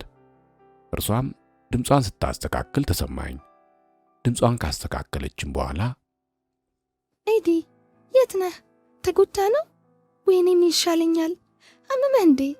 ኧረ እባክህ አታስጨንቀኝ። ምን ነክተዋል? በማለት በጭንቀት ተወተውት ጀመር። እኔም እባክሽን ካቲ በጣም ደህና ነኝ። ዋናው ነገር አሁን ያለሁበት ሆኜ ለረጅም ጊዜ መነጋገር አንችልም። ካቲ ለመሆኑ መኪናሽን ይዘሽ ያለሁበት ድረስ ብትመጭልኝ ሽማግሌው ይነቁብሽ ይሆን? በማለት ትብብሯን ጠየቅኳት። እኔም በዚያን ጊዜ በከባድ ድንጋጤና መበርገግ ላይ ስለነበርኩ ይህንን እንዳትነቃብኝ ራሴን መቆጣጠር ያዝኩ። ካቲም ድምጿ ቁርጥ ቁርጥ እያለና በሰፊው እየተነፈሰች በድንጋጤ አነጋገር አባቴ አሁን ቤት የለም። እሱ አሁን የሚገኘው እነ ሎሬታ ጋር ነው። እስከ ነገ ምሽት 1 ወይም 2 ሰዓት ድረስ እዚያው ይቆያል። አረ ለመሆኑ ኤዲ አሁን ያለው የት ነው? አለችኝ። እኔም ያለሁበትን ትክክለኛ ቦታ ነገርኳት። ለመጠንቀቅ ያክል 2-3 ቤቶችን ልፍ ብለን ብንገናኝ ይሻላል። ስለዚህ 37 ስትሪት ጫፍ ላይ ጠብቅኝ። ለመሆኑ እዚያ ለመድረስ ምን ያህል ጊዜ የሚፈጅብሽ ይመስልሻል? በማለትም ጠየቅኳት። እርሷም ምናልባት 20 ደቂቃዎች ያህል ይወስዱብኛል። ያም ሆነ የመጣሁልህ ጠብቀኝ። ለመሆኑ ኤዲ እርግጠኛ ነህ ትጠብቀኛለህ? ብላ ሳትጨርስ ዘጋውባት። በዚያን ወቅት በፖሊስ መኪናዎች ይከታተሉ ከነበሩት አንደኛው በአካባቢው ጮቱን እያስተጋባው ሲያልፍ ሰማሁት። እኔም ቴሌፎኑን ቀስ አድርጌ ከማስቀመጫው ላይ በማስቀመጥ ወደ አንድ የመንደር መንገድ ጎንበስ ብዬ ገባው። ከዚያም ተሸሸግኩ። የጎዳናውንም ዙሪያ ጥምጥም በመዞር 1-2 ቤቶች ያክል ተጓዝኩ። በ37 ስትሪት እንደደረስኩም ከአንድ የቻይና ልብስ ማጠቢያ ላውንደሪ ገባ ካለው በራፍ ላይ ራሴን በመከለል የካቲን መድረስ እጠባበቅ ጀመር። ካቲም ልክ እንዳለችው ከ20 ደቂቃዎች በኋላ አንድ ግራጫማ ፕራይማውዝ መኪና በመያዝ ወደ እኔ ስትመጣ አየው። እኔም ይህን ካየው በኋላ ከነበርኩበት ቦታ ዘልዬ ከመኪናው ውስጥ ገባው። ከዚያም ካቲ ወደ አንድ ጎን ትንሽ ከነዳች በኋላ ቆመች። በዚያን ጊዜ በፍርሃትና በሽብር ያንቀጠቅጣት ስለነበር ጥርሶቿ ጭምር ሲንገጫገጩ ሰማው። እርሷም አላስችል ብሏት በማንሾካሾክ እባክህን እስቲ በደንብ ንገረኝ፣ በእርግጥ ደህና ነህ? ስለ አንተ እኮ እኔ በጣም ተቸግሬ ነበር። እሺ ኤዲ ደህና ነህልኝ? በማለት ስትናገር አፍናው የነበረውም እንባ ፈንቅሏት ይወርድ ጀመር። እኔም በእጄ ሙሉ ወገቧን አቅፌ ከተጠመጠምኩባት በኋላ ደህና አድርጌ ሳምኳት። መቼም በዚያች መኪና ውስጥ ለሁለትና ለሶስት ደቂቃዎች በእኔና በካቲ መካከል የተካሄደው የፍቅር ግንኙነት ሁኔታ አይወራ። ወዲያውኑም ከካቲ አይን በእኔ ላይ የነበራትን ፍቅርና ዝንባሌ ምንም እንዳላወጣችውና እኔም እንዳልተለወጥኩባት ገባኝ። የሁለት ፍቅረኛሞች ግንኙነት በዚያ ደረጃ ላይ ሲደርስ ሊሆን ወይም ሊደረግ እንደሚገባ ሁሉ ሁለታችንም እጅ ለእጅ ተያይዘን በሹክሹክታ መቀባጠር ጀመርን። ታዲያ በዚያ ሁኔታ ላይ ቢሆንም የሮበርት ጉዳይ ትዝ ብሎኝ ስለ ሮበርት አስረዳት ጀመር። እርሷም ፊቴን ትኩር ብላ በማየትና በፊቴ ላይ ላሳይ የምችለውን ለውጥ በመመርመር ምን አልከኝ? ሮበርት ደግሞ ከዚህ ጋር ምን ያገናኘዋል? በእርግጥ እኔም በሮበርት ላይ የደረሰውን ሁሉ ሰምቻለሁ። ስለ እርሱ ጉዳይ በጣም ነው የማዝነው። በጋዜጣ ላይ እንዳነበብኩት ልጽፍህ ሞክሬ ነበር። ምናልባት ደግሞ ልጽፍልህ የነበረው ሌላ እንዳይመስል። ለመሆኑ አሁን ታዲያ ሮበርት ምን ሆነ? በማለት በጥያቄ አዋከበችኝ። ከዚህ በኋላ መኪናዋ ላይ የቦታ ልውውጥ አደረግን። እኔ መኪናዋን ማሽከርከር ስለነበረብኝ ራሴው ያዝኳት። መኪናዋን እኔው እያሽከረከርኩ ከጥቅም ውጪ የሆኑ ተሽከርካሪዎች ወደሚከማቹበት ቦታ ስናመራ ስለ ሮበርትና ሌላውም ጉድ ሁሉ አንድ ሳይቀረኝ አፍረጥርጬ አጫወትኳት። በተለይ ከሐሙስ ጀምሮ የትና በምን አይነት ሁኔታ ላይ እንደነበርኩም ነገርኳት። ወፍራሙንም ሰውዬ ይዤ ከአንድ ሰዓት በፊት መውጣቴን ማስነግራት ጭራሽ ማመን አስቸገራት። በመጨረሻ ቦታው ደረስን። የሸቭሮሌቷን ኮፈን ከፍቼ ወፍራሙ ሰው እዚያው እንደተጋደመ ስታየው ግን የግድ አመነች። ያንን ወፍራም ሰው እሷም በተለያዩ አጋጣሚዎች አይታ የነበረና በሚገባም ታውቀው ስለነበር ስታየው እጇን አፏ ላይ አድርጋ በመደነቅ ትመለከተው ጀመር። ወዲያውም አድናቆቷ ወደ ድንጋጤ ተለወጠ። እኔም ሁኔታውን በበለጠ ማስረዳቴን በመቀጠል ይኸውልሽ ከባዱ ችግር እንግዲህ ይሄው ነው። ይህንን የምታውቂውና የምታየውን ወፍራም ሰው ከፓርክ አቬኑ ወስጄባቸዋለሁ። አሁን ዋናው ችግር እርሱን የማቆይበት ቦታ ማጣቴ ብቻ ነው። እሱን የምደብቅበት ቦታ ከሌለ ደግሞ ምን ላደርገው እችላለሁ? የትስ አቆየዋለሁ? አልኳት። በዚያን ወቅት እኔን ሲያሳድዱኝ የነበሩት ፖሊሶች በእርግጥ ርቀው ሄደዋል። የሆነ ሆኖ ትንሽ ቆይተው ወደ አካባቢው በመመለስ ከፍተኛ አሰሳ እንደማያደርጉ ገብቶኛል። ይህ ከሆነ ደግሞ በቀላሉ ሊደረስብኝም ከመቻሉ በላይ ያን ያህል የደከምኩበት ጉዳይ አፈርድሜ በላ ማለት ነው። በመሆኑም በዚያን ጊዜ የቀረኝና የነበረኝ አማራጭ እንደምንም ከካቲ ጋር ተመካክረን ወፍራሙን ሰውዬ ከአንድ ቦታ መደበቅ ብቻ ነበር። ካቲ ግን ከመጠን በላይ ከመደንገጧ የተነሳ የምላትን ሁሉ ልብ ልትለው አልቻለችም። እንዲያውም ዝም ብላ በመደነቅ የወፍራሙን ሰውዬ አይን ከመመልከት ልታቋርጥ አልቻለችም። አይዲ ለምን እንደሆነ አላውቅም፣ እሱን ራሱን ማየት ብቻ ያስደነግጣል። ነገሩ ብቻ በጣም አስገራሚና አስቂ ነው። ግን ብላ ሳትጨርስ አቋረጥኳት። እሱስ እውነትሽን ነው።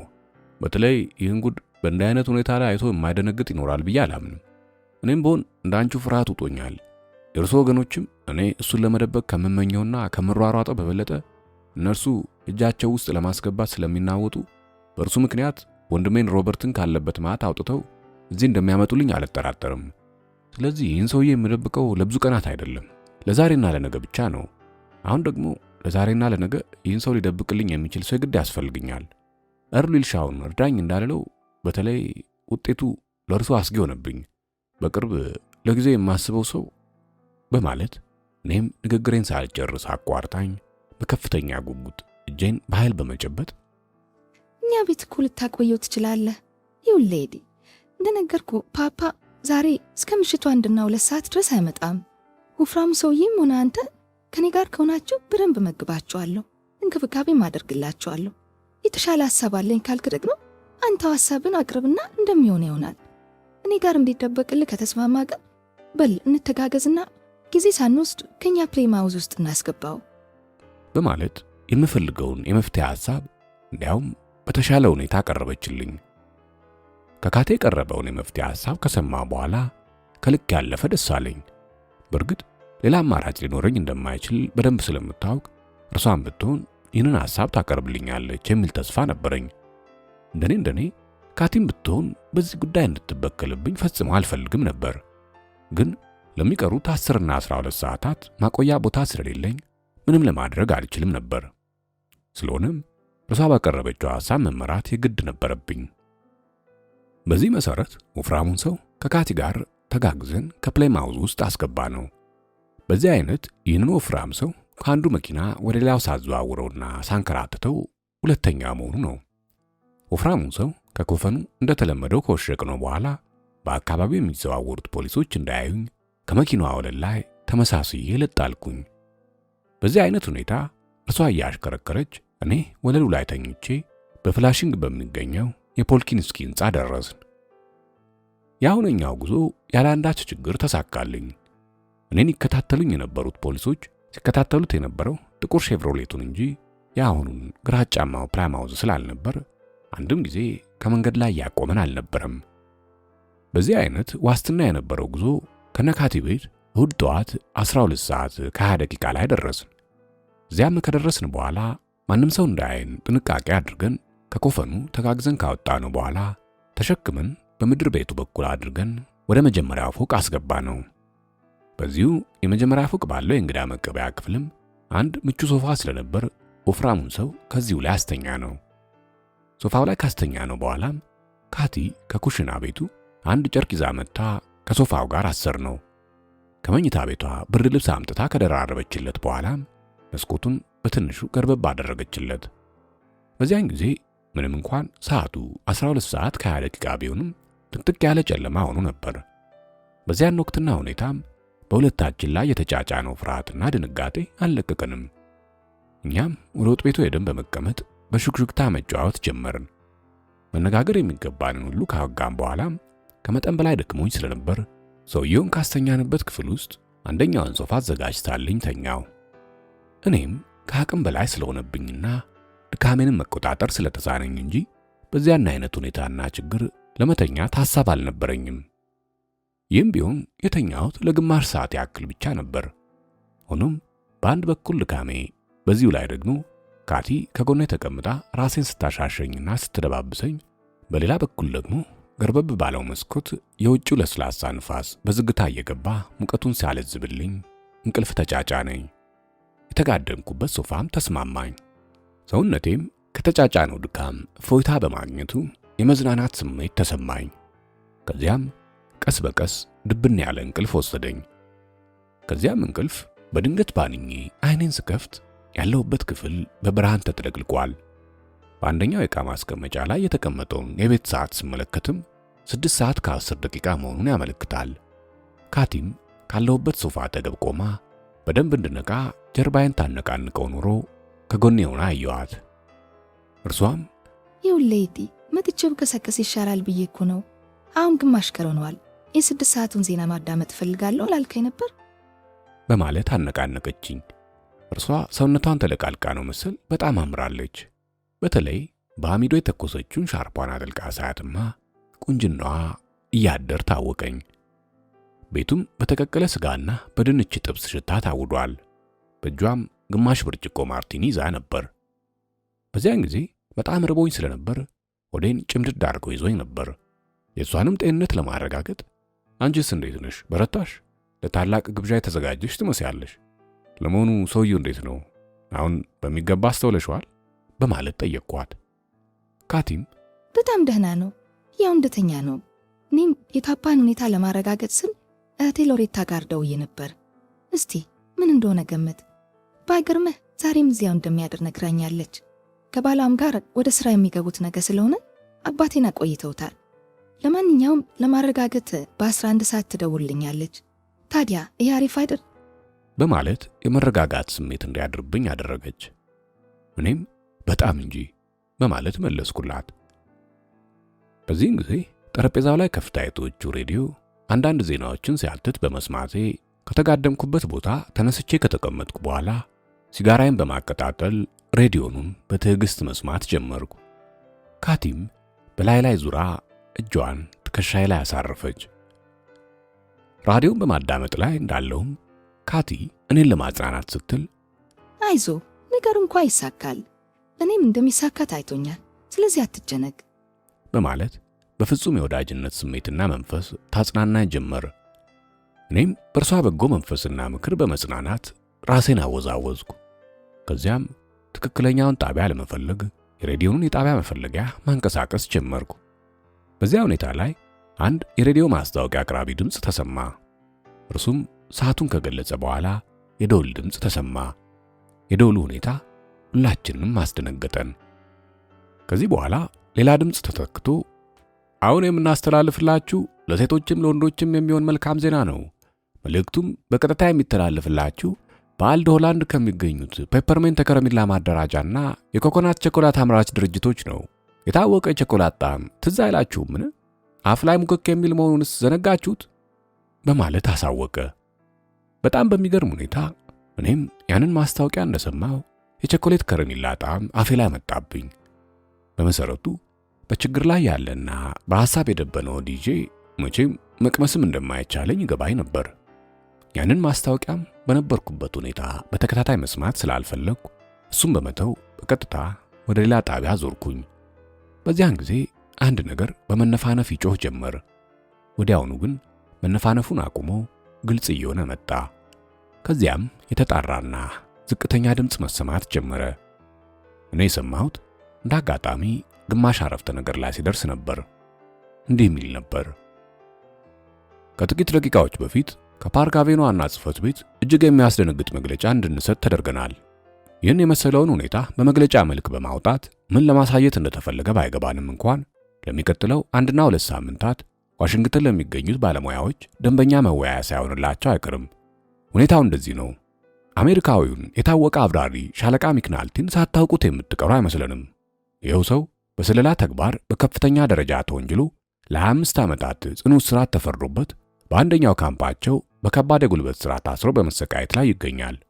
እነርሱም በወቅቱ የአሜሪካን ተቃውሞና ይግባኝ መቀበል አልፈልጉም ነበር። አሁን ግን በዚህ ሰውዬ ላይ የተጣለውን ፍርድ በማንሳት ነገ በጠዋት በእነሱ ጄት አገሩ እንደሚያመጡት ተገልጾልናል በማለት ዜናውን ቀጠለ። እኔ ግን ከዚያ በኋላ የተሰማውን መከታተል ተሳነኝ። የሬዲዮ ዜና አንባቢና ካቲ የሚሉት ሁሉ ፈጽሞ አልተሰማኝም። ካቲም እንደኔ ከልክ ያለፈ በመደሰቷ ምክንያት እየሮጠች መጥታ ተጠመጠመችብኝ። በዚህ አይነት የደስታ ስሜት ሁለታችንም ተያይዘን በማቀዝቀዣውና በምግብ ጠረጴዛው መካከል እንደ እንዝርት እየተሽከረከርን በድንገት ቆም እያን ተሳሳምን።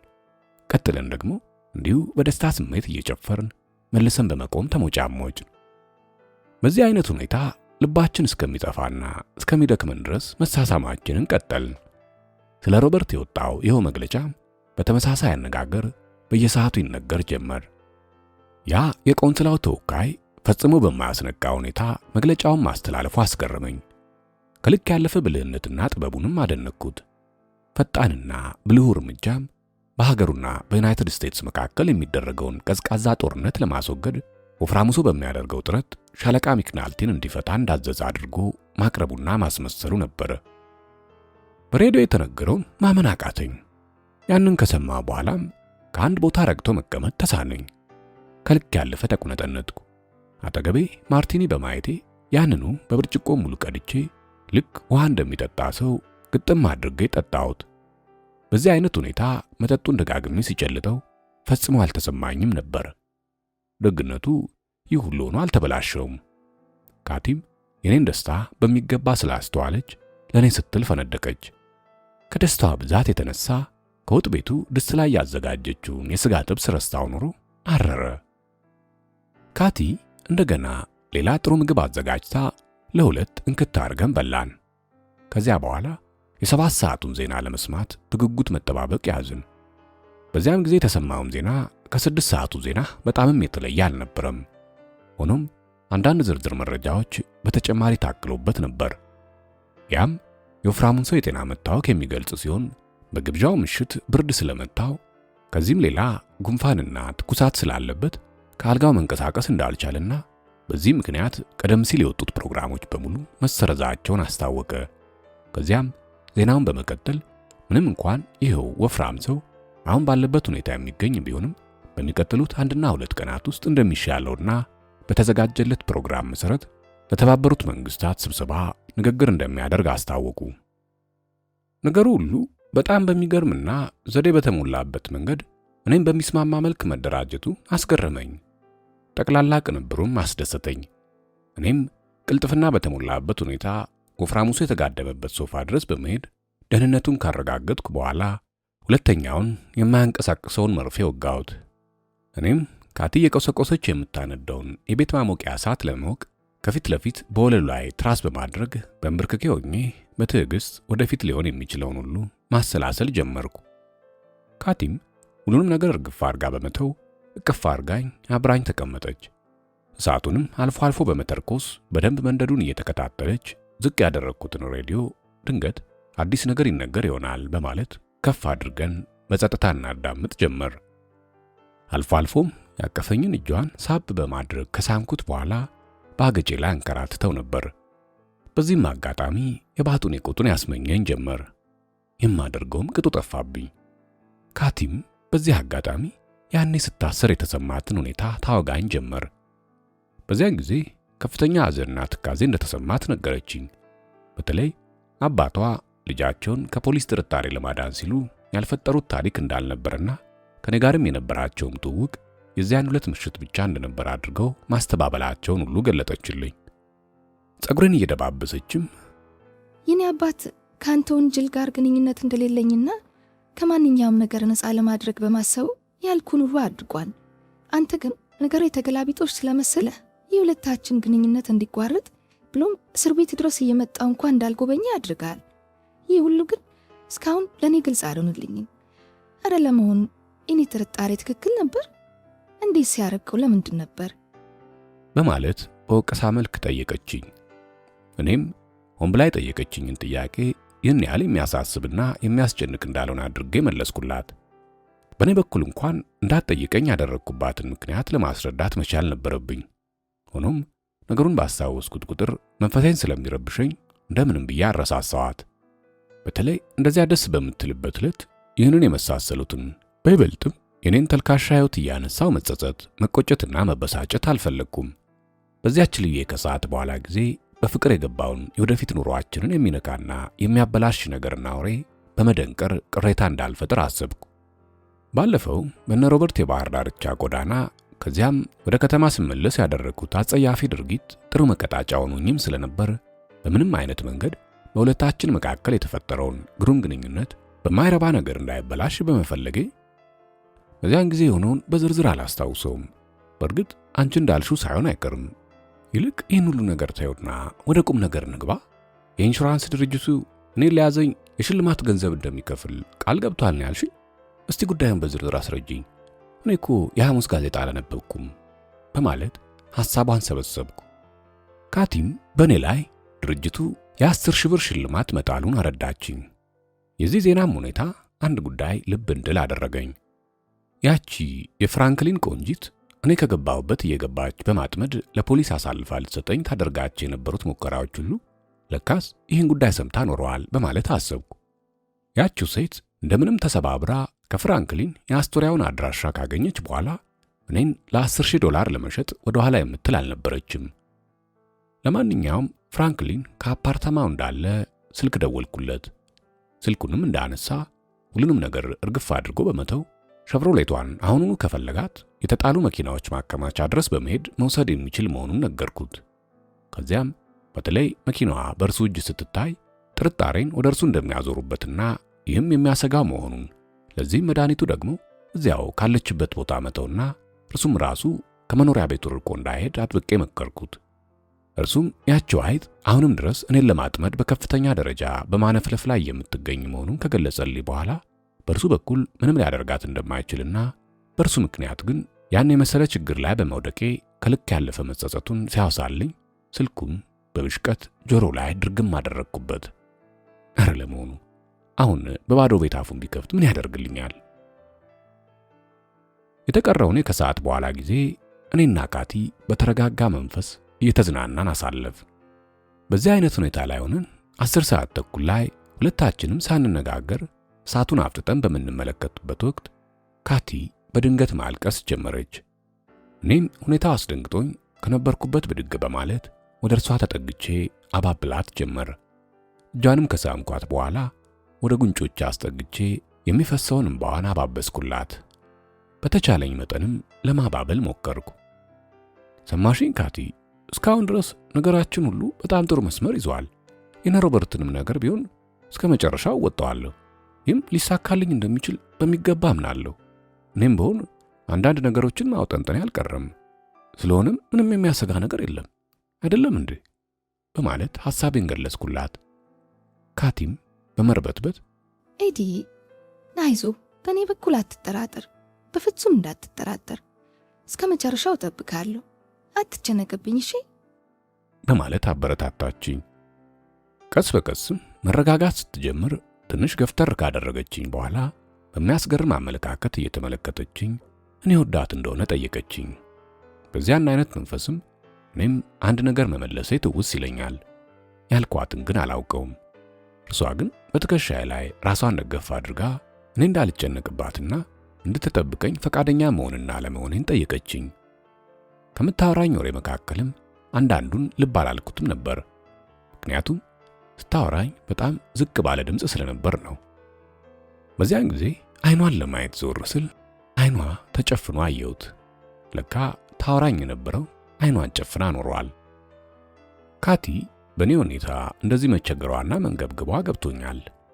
ትንሽ ቆየት ብላ ፊቴን እንደ ሕፃን ልጅ ወደ እርሷ ጠምዛ ካዞረችው በኋላ ሳመችኝ።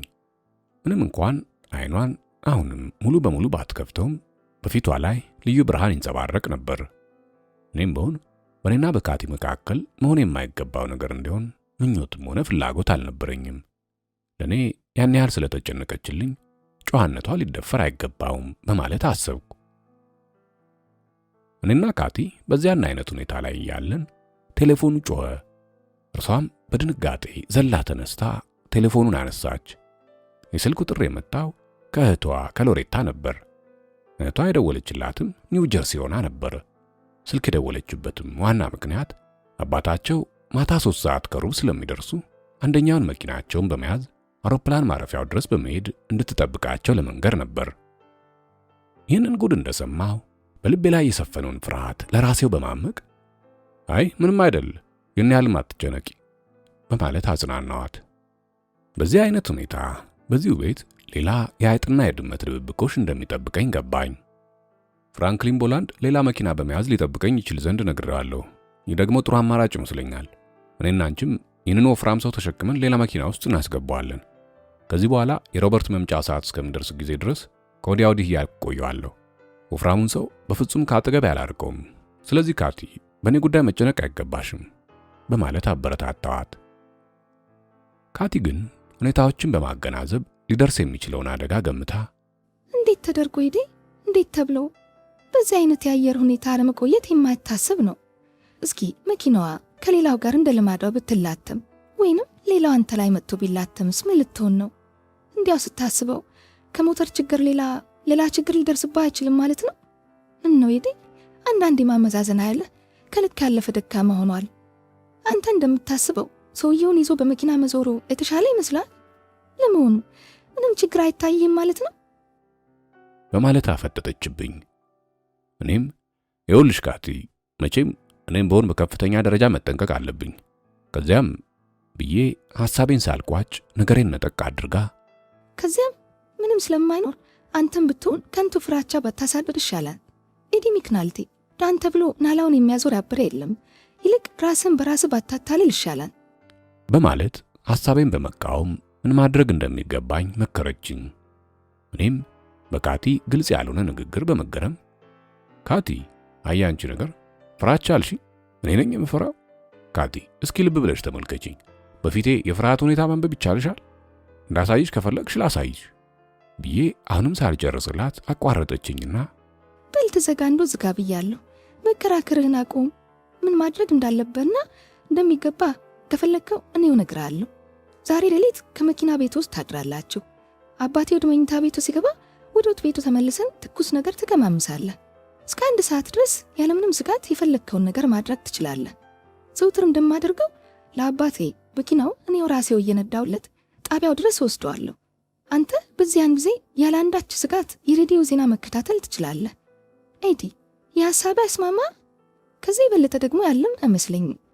እኔ በበኩሌ በጣም ቀላልና ግልጽ የሆነ ዘር ይመስለኛል በማለት ሁኔታውን ከመፍትሄ ጋር አቀረበችልኝ። እኔም ደህና አድርጌ ካዳመጥኳት በኋላ ነገሩስ በጣም ግሩም ነበር። በይበልጥ እርግጠኛ ልሆን የሚችለው ደግሞ አባትሽ ከመኪና ቤቱ እንዳይደርሱ የምናደርገው ጥረት ሊሳካልን ከቻለ ነው። በእርግጥ በፍራንክሊን ጉዳይ ይህን ያህልም የምተማመን አይደለሁም። የእርሱ ነገር ቢሆንም ሊከሽፍብኝ ይችላል በማለት ራሷ ባመጣቸው ሐሳብ መሰረት የምስማማላት መሆኔን አረጋገጥኩላት። ከዚህ በኋላ ትንሽ ቆየት ብለን ወደ ወጥ ቤቱ ገብተን የሥጋ ሳንድዊች በላን፣ ቢራም ጠጣን። 3 ሰዓት በመሆኑ የነበርንበትን ክፍል እንደነበር አድርገን ከሰታተርንና ከጸዳዳን በኋላ መብራቶቹን አጠፋፋናቸው። መብራቶቹን ያጠፋንበት ዋናው ምክንያትም ወደ ውጪ ስንወጣ ሰዎች ከሩቅ ሆነው እንዳይመለከቱን በማለት ነበር። እኔም ወፍራሙ ሰውዬ ከተጋደመበት ሶፋ ተሸክሜ በአባቷ መኪና የኋላ ማስቀመጫ ላይ በማስገባት አስተኛሁት። ካቲም ለኛ የሚሆን ኤሌክትሪክ ማሞቂያ ይዛ በመምጣት የልብ እንዲሰማኝና እንድደፋፈር ሳመችኝ። አባቷም ወደ መኝታ ክፍላቸው እንደሄዱ የኩሽናውን በር ከፍታ እንደምትተውልኝ አስጠነቀቀችኝ። ከዚያም እኛን እዚያ አውጥታ አባቷን ለመቀበል ግራጫማውን ፕሌማውዝ ይዛ በረረች። በወቅቱ ስለነበረው የአየር ሁኔታም የተናገረችው አንደኛውም ስህተት አልነበረበትም። በጣም ቀዝቃዛና ንጹህ ምሽት ነበር። አየሩ እየቀዘቀዘ እንደሚሄድም በጥቁሩ ሰማይ የከዋክብቶች በጥራት ማንጸባረቅ በቂ ማረጋገጫ ነበር። የአየሩ ሙቀት ሁኔታ ከዜሮ በታች መሆኑን የሚያመለክተው የቀዝቃዛው አየር በዝግታ መንፈስ ነበር። ስለሆነም በነበርንበት አካባቢ የማይክ ፖልኪንስኪ በርካታ ያረጁ የሥራ ልብሶች ስለነበሩ እንዳይበርደው አንደኛውን ወፍራም ሹራብ መርጬ ከወፍራሙ ሰውዬ ላይ ጣል አደረግኩለት። በቀሩትም ልብሶች ቅዝቃዜ የሚያስገቡትን ቀዳዳዎች ወተፍኩበት። ከዚህ በኋላ ወፍራሙን ሰውዬ በ2 ብርድ ልብሶች በደንብ አመቻችቼ ጥቅልል አደረግኩት። በዚህ አይነት ሁኔታ ከወፍራሙ ሰውዬ ጋር ሆነን ሳለን ካቲና አባቷ በግምት 3 ሰዓት ተኩል ላይ መጡ። በዚያን ጊዜ ሽማግሌው የመኪና ቤቱን ገና ለገና ሊከፍቱት ይችሉ ይሆናል በሚል ስጋት ተረበሽኩ። ካቲ ግን ይህንኑ ስጋቴን ተረድታልኝ አንገቷን ብቅ በማድረግ አበረታታችኝ። ወዲያውም አባቷን ፓፓ የመክፈቱን ነገር ረኒቶ ይልቅ ከፋርማሲ መግዛት የነበረብኝን ዕቃ ሳልገዛ ረስቼ ስለመጣው ተመንሼ ስለሚሄድ እስከመለስ ድረስ ወደ ቤት ግባ፣ ሳንድዊች አዘጋጀውልህ ስለሆነም ብላና እስከመመለስበት ጊዜ ድረስ መኝታ ቤት ገብታ አረፍ ብል በማለት መከረቻቸው። አባትየውም በቁጣ አነጋገር ምን ነው ልጄ፣ ገና በደንብ ሳይመሽ በ3 ሰዓት ተኩል ገብቼ እንድተኛለሽ ትፈልጊያለሽ? ምን ነካሽ?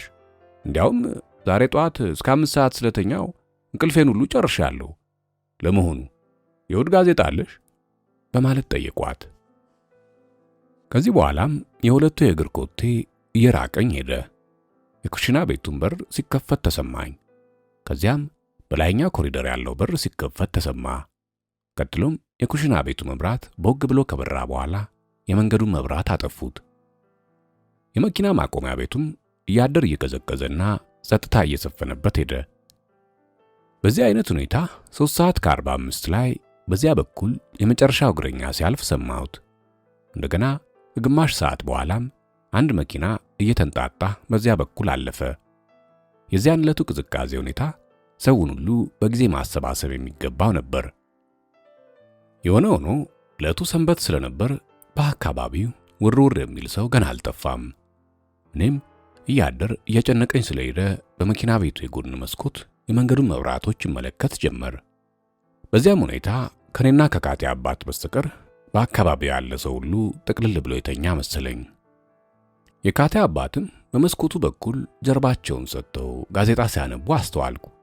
ከሚያነቡት የእሁድ ጋዜጣም ሌላ ሌሎች ወረቀቶች ዙሪያውን ተበታትነው ይታያሉ። ለ5 ሩብ ጉዳይ ሲሆንም ተነስተው ጥቂት ብስኩቶችን በአንድ ብርጭቆ ወተት እየማጉ ተመገቡ። በዚያን ጊዜም ካቲ ወደ አጠገባቸው ደርሳ አንድ ነገር አነጋገረቻቸው። እርሳቸውም ካዛጉ በኋላ አንድ የሆነ ነገር ወርውረውላት ወደ አዳራሹ አመሩ። እርሷም ቆም ብላ ከተመለከተቻቸው በኋላ ወደ ኩሽና ቤቱ በር አመራች። ከዚያም ሆና በምልክት ታነጋግረኝ ጀመር። ያም ምልክት ወደ አባቷ እያመለከተች አይኗን ጨፍና ወደ አንድ ወገን በእጇ ላይ ተደግፋ በማጋደል ሲሆን በምልክቱም አባቷ መተኛታቸውን አረጋገጥኩ። ከዚህ በኋላ የበሩን ቁልፍ በሩ ላይ ተወችልኝ። ምናልባት ወደ ሌሊቱም ላይ ቡና የሚያስፈልገኝ ከሆነ ገብቼ ወስጄ እንድጠጣ ወደ ጀበናው አመለከተችኝ። ከዚህ በኋላ አካባቢው ሁሉ በጸጥታ ተዋጠ። ከአውራ ጎዳናው ባሻገር የነበረውን መብራት ለመጨረሻ ጊዜ ጠፋ። በዚያን ወቅት ሲጋራዬን አቀጣጥዬ ለማጨስ ተዳፈርኩ። በ5 ሰዓት ከ10 ደቂቃ ላይም ወፍራሙ ሰው መነቃነቅ ጀመረ። የተኛበት ቦታ ስላልተመቸውም እንደሆነ አላውቅም፣ አንገቱን በድንገት ዞር ካደረገ በኋላ አንዳንድ ቃላት ይወረውር ጀመር። መርፌ የምወጋበት ጊዜ እንኳን አልደረሰም ነበር፣ ግን ባልገመትኩትና ባልጠረጠርኩት ሁኔታ መነቃነቅ ጀመረ። አርሉ ይልሻው ገና ስለ መርፌው ሲያስረዳኝ አንዷ መርፌ ለ6 ሰዓት በደንብ እንደምትሰራ አረጋግጦልኛል። ስለሆነም ዳግመኛ የወጋሁት መርፌ ቢያንስ እስከ ሌሊቱ 6 ሰዓት ተኩል ሊያቆየው ይገባ ነበር። እኔም በዚህ አይነት ሁኔታ ሊንቀሳቀስ የቻለው ምናልባት ሰውነቱ መርፌውን ተላምዶት ይሆናል የሚል ስጋት አሳደረብኝ። ቀደም ሲል እንደተናገርኩት መርፌዎቹ የተቀመጡት በአንድ ፓኮ 6 እየሆኑ በጥጥ ተጠቅልለው ነበር። ታዲያ አንደኛዋን ፓኮ በስተቀኝ በኩል ያለው የኮቴ ኪስ ውስጥ በመያዝ ቀኑን በሙሉ ስዞር መዋሌ በደንብ ትዝ ይለኛል። ነገር ግን እጄን ኪሴ ውስጥ ከትቼ ባወጣ አንድ የክብሪት ቀፎና አንድ መሐረብ ብቻ አገኘው። በዚህ ጊዜ ከልክ ባለፈው ሁኔታ ደነገጥኩ። በዚያን ወቅትም የመርፌውን ፓኮ በማጣቴ ከድንጋጤው በላይ በሸኩ። የነበርኩትም አመቺ ሁኔታ ላይ ባለመሆኑ በጣም ተናደድኩ። ለካስ ዕቃውን የተውኩት ፖልኪንስኪ መኝታ ቤት ኖሯል። ረሳውም የቻልኩት ወፍራሙን ሰው ወዲያና ወዲህ ስናደርግ በድንገት ዱብ ስላለብኝ በኋላ ነሳዋለሁ ብዬ ከመጽሐፍ መደርደሪያው ላይ በማስቀመጤ ነበር። ከዚህ በኋላ ራሴን መርገም ጀመርኩ። ድንገት ወፍራሙ ሰው ሙሉ በሙሉ ነቅቶ ቢተናነቀኝና ዕቃዎቹን ወዲያና ወዲህ እያለ ቢያተረማምስስ? ይህን ደግሞ ፖልኪንስኪ ሰምተው ቢነቁስ? ከዚያ በኋላ ቤቱን አንድ ባንድ ቢፈትሹስ? ጉድ ሊፈላ አይደለም በማለት በስጋትና በሐሳብ ተረበሽኩ። በዚያ ስጋት ላይ ሆኜ ቀስ እያልኩ ወደ ስቴሽን ዋገኑ በመሄድ ወፍራሙን ሰውዬ መመልከት ጀመርኩ። እንደ መንጠራራት አለና አይኑን ለአንዴ ከፈት በማድረግ ተመለከተኝ። በጣም የሚገርመው ግን ይህን ሲያደርግ ገና ሙሉ በሙሉ ባለመንቃቱ በቅዠት ስሜት እንጂ ምንም አይታወቀውም ነበር። ከዚያም አንዴ በኃይል በእፎይታ አይነት ተነፈሰና ድብን ያለ እንቅልፍ ወሰደልኝ። እኔም በሐሳቤ በዚህ አይነት ሁኔታ ለምን ያህል ጊዜ ቆይልኝ ይሆን በማለት ራሴን በራሴ ጠየቅኩ። ከራሴው ሐሳብ ጋርም ሙግት ጀመርኩ። ሙግቱም ፖልኪንስኪ ድብን ያለ እንቅልፍ እስከሚይዛቸው ድረስ ሊቆይልኝ ይችል ይሆን ወይስ አይችልም የሚል ነበር። አንዴ ከራሴው ጋር ስሟግት እንደገና የወፍራሙን ሰው ሁኔታ ስመለከት እኔም መንቆራጠጥ አበዛው። ታዲያ ወፍራሙ ሰው አይኑን ጨፍኖ ሰላማዊ እንቅልፉን ይለጥጥ ነበር። ባተነፋፈሱም በኩል ችግር አልነበረበትም። የሚገርመው ግን ከበፊቱ አሁን የፊቱ ገጽታ አስፈሪና በተጠንቀቅ ያለ ይመስል ነበር። በፍጹም ሁኔታው ሊያምረኝ አልቻለም። ታዲያ እኔም በዚህ አይነት ስጋት ዝም ብዬ መጠባበቅ ስለማይኖርብኝ ሹልክ ብዬ በመናፈሻው በኩል አቋርጬ ከኩሽና ቤቱ በራፍ ላይ ደረስኩ። ከዚያም ደርሼ በሩን ስከፍተው ከላይኛ ፎቅ ባኞ ቤት የሚፈስ ውሃ ተሰማኝ። የካቴ አባት ይሆናሉ የሚል ግምት አደረብኝ። ያንን ጥሩ አጋጣሚ በመጠቀም በጥንቃቄ የተወዛዋዡን በር በመክፈት ወደ አዳራሹ ገባው። እግረ መንገዴንም የእንግዳ ቤቱ ጨለማ እንደሆነና ማንም ሰው እንደሌለበት አረጋገጥኩ። የመርፌውን ፓኮ ያስቀመጥኩበትን ቦታም በሚገባ ስለማስታውስ በቀጥታ እጄ ከማንሳት በስተቀር ሌላ ምንም አይነት የረቀቀ ዘዴ ወይም አማራጭ እንደሌለኝ አረጋገጥኩ። በዚህ አይነት ሁኔታ ስንጎራደድ ፈጽሞ ያልጠበቅኩትና ያላሰብኩት አጋጣሚ አጋጠመኝ። ቀደም ሲል ቀላል መስሎ የታየኝ ነገር ሁሉ ልወጣ የማልችለው ገደል ሆኖ ተሰማኝ። በመጀመሪያ ደረጃ ወደ ዕቃው አቅጣጫ ስራመድ ከእሳት ማንደጃው ፊት ለፊት አንድ ከቆዳ የተሰራ መቀመጫ ተቀምጦ ኖሮ እግሬን አደናቀፈው።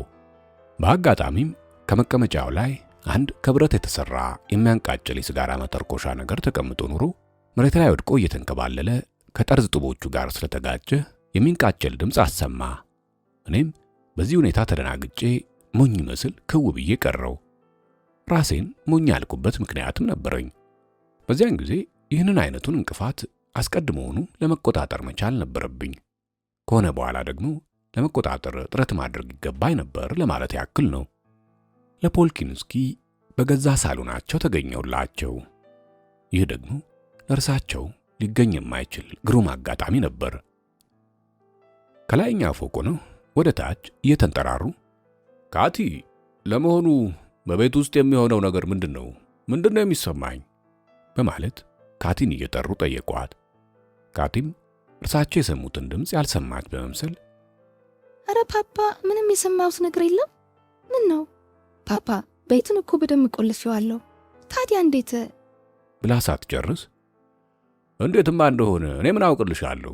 እኔ የምጠይቅሽ ብቻ የሚንጓጓው ምንድነው? ለማንኛውም ራሴው ወርጄ አረጋግጣለሁ በማለት የተሰማውን ድምፅ ራሳቸው ወርደው ለማረጋገጥ ወሰኑ። በዚያን ጊዜ ከልቤ ነቃው። ምንም አይነት ጊዜ ሳላጠፋ ከዚያ ቤት ውስጥ በቅጽበት መውጣት እንዳለብኝ ተረዳው። ነገር ግን በዚያን ጊዜ ማስታወስ የነበረብኝ ሁኔታ ነበር። ያም የአዳራሹን የላይና የታች መብራት ማጥፊያና ማብሪያ ያቀማመጡን ሁኔታ ነበር። ከመግቢያው ላይ በመሆን ወደ ላይ የሚያሳዩትንና ደረጃ ላይ ያሉትን መብራቶች ማብራት ይቻል፣ በታችኛው ደረጃ ላይ ያሉትን ደግሞ ከመኝታ ቤቱ መውጫ ላይ ሆኖ ማብራት ይቻል ነበር። በዚህ አይነት ችግር የካቲም ልብ እንደኔ ተረብሾ አይ ፓፓ፣ እኔው ራሴ እጅ አጣራለሁ። አንተ በለንገድ ደክመዋል፣ አረፍ በል። ለዚያውስ እኔ ያለሁ ያንተ በሌሊት ወርዶ ማረጋገጥ ምን ይባላል? በማለት ውሳኔያቸውን ለማስተናከል ታገለች። ግን ሊሳካላት አልቻለም። በውሳኔያቸው መሰረት እንደ አንበሳ እያገሱ ደረጃውን ወርደው እኔ ወደ ነበርኩበት ተንደርድረው መጡ። እኔም በኩሽና ቤቱ በኩል አድርጌ ወደ ግቢ የመኪና ማዞሪያ እግሬ አውጭኝ አልኩ።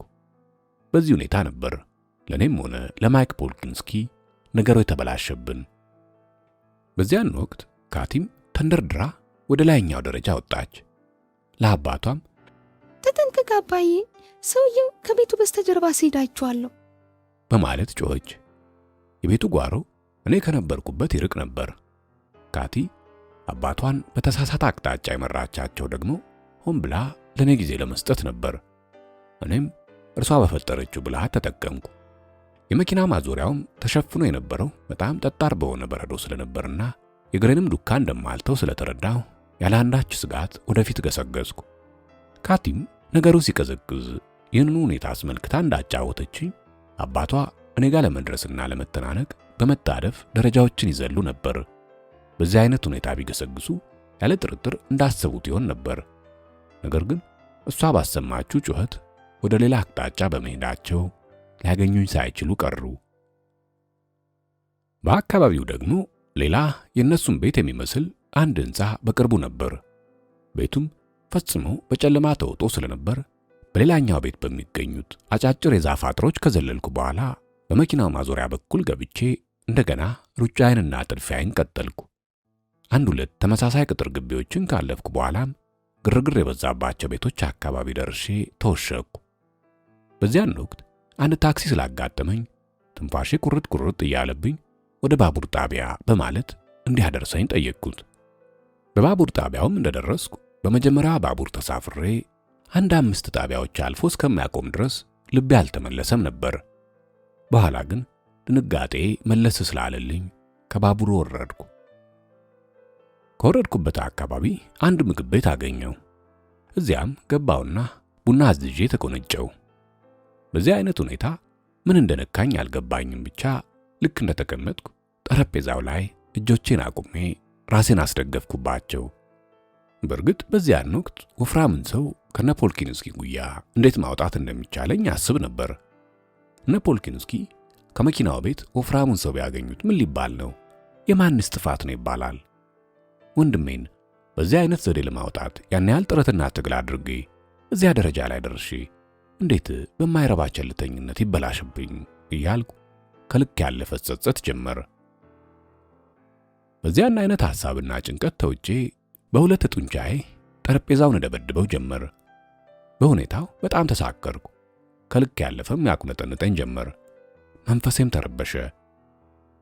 በዚያችን ዝላልነቴ ምክንያት ብቻ ወፍራሙን ሰውዬ ከእጄ በማውጣቴ በቀላሉ የማይበርድ ብሽቀት ተሰማኝ። ወፍራሙም ሰው እንዲህ በመሆኑ ይቅርታ ሊያደርግልኝ እንደማይችል ይገባኛል። ይህን ሁሉ ትቼ የአሜሪካን ወታደሮች አግተውኝ ወደ ፓርክ አቬኑ ሕንፃ ከወሰዱት በኋላ የደረሰበትን ሁኔታ ሁሉ ሲነግሩት ታየኝ። ለመሆኑ እሱ ይህን አወቀ አላወቀ ምን ዋጋ አለው? የሱ ጥፋት ደግሞ አልነበረም። እሱ እኔን መልሶ ሊያጠቃኝ አይቻለውም። እኔም የት እንዳለው ሊያውቅ አይችልም። ከፈለገ ግን በእኔ ድርጊት ሳቢያ ወንድሜን ሮበርትን ሊያጠቃው ይችላል። እንዲያውም በአሁኑ ጊዜ ያደረበትን ቁጭት ለመወጣት የ25 ዓመት የከባድ ሥራ እስራት ማከናነቡ የሚያረጋውም አይመስለኝም። ሉቦዲን አንዳንድ ነገሮችን ካረጋገጠ በኋላ አዲስ ክስ በወንድሜ ላይ ሊመሰርት ይችላል። በመሆኑም መቀጣጫ ሊያደርገው ይችላል። በበስተጀርባው ነው ወፍራሙን ሰው በመጠቆም ሮበርትን ለማስለቀቅ በሚጥሩ ሰዎች ላይ ምን አይነት ቅጣት እንደሚጥሉባቸው ዓለም እንዲያውቅ ያደርጉ ይሆናል። ስለሆነም በሮበርት ላይ ጥቂት ዓመታትን በማስጨመር ብቻ የሚገታ አልመሰለኝም። በዚህ አጋጣሚ ቅጣቱን በይበልጥ ሊያጠነክርበት ይችል ይሆናል። ሮበርትን ቢያስገድለውስ? ከዚያ ሌላ ምን ሊያደርገው ይችላል? እኔስ ከዚህ የከፋ ሞት ምን ይቀረኛል? በሚሉ ሐሳቦች ተዋጥኩ። እኔም በነበርኩበት ተጎልቼ ገና ለገና ሊሆን ይችላል በሚል ቅዠት መዋጥ እንደሌለብኝ ተሰማኝ። እነ ፖልኪንስኪ ጋር ደውዬ የሆነውን ማረጋገጥ ይገባኝ ነበር። ግን ስልኩን ስደውል እንደ አጋጣሚ ካቲን ሳላገኛት ቀረው። የዚያን ዕለት ሌሊት ለእኔ እንደጠመመችብኝ ተረዳው። ስልኩን ያነሱት የካቲ አባት ስለነበሩ ሃሎ ማን ልበል? ለመሆኑ በዚህ ሌሊት ማን ያበደ ነው የምደውለው? በማለት ጮህብኝ። ካቲ በአንድ ወቅት ዋልተር የሚባል የወንድ ጓደኛ እንደነበራት ነግራኝ ስለነበር ድምፁ ምን ይመስል እንደነበር ባላውቅም የስልኩን ማነጋገሪያ በመሐረብ በማፈን አሎ የካቲ አባት ፖልኪንስኪ ኖት? እባክዎትን ካቲን ለአንድ ደቂቃ ያክል እንዳነጋግራት ያቅርቡልኝ። አንድ ጓደኛዬ ለቲያትር ማስገቢያ የሚሆኑ 2 ትኬቶች አሁን ስለሰጠኝ ምናልባት ትፈልግ እንደሆነ ለማረጋገጥ ነበር። እኔ ዋልተር ሽናይደር እባላለሁ። በቅርብ የለችም እንዴ? በማለት ጠየቁ። አባትየው ግን ሌላ ወሬ ይዘው ኖሮ ምንም ሳይመልሱልኝ ካቲ በማለት ተጣሩ።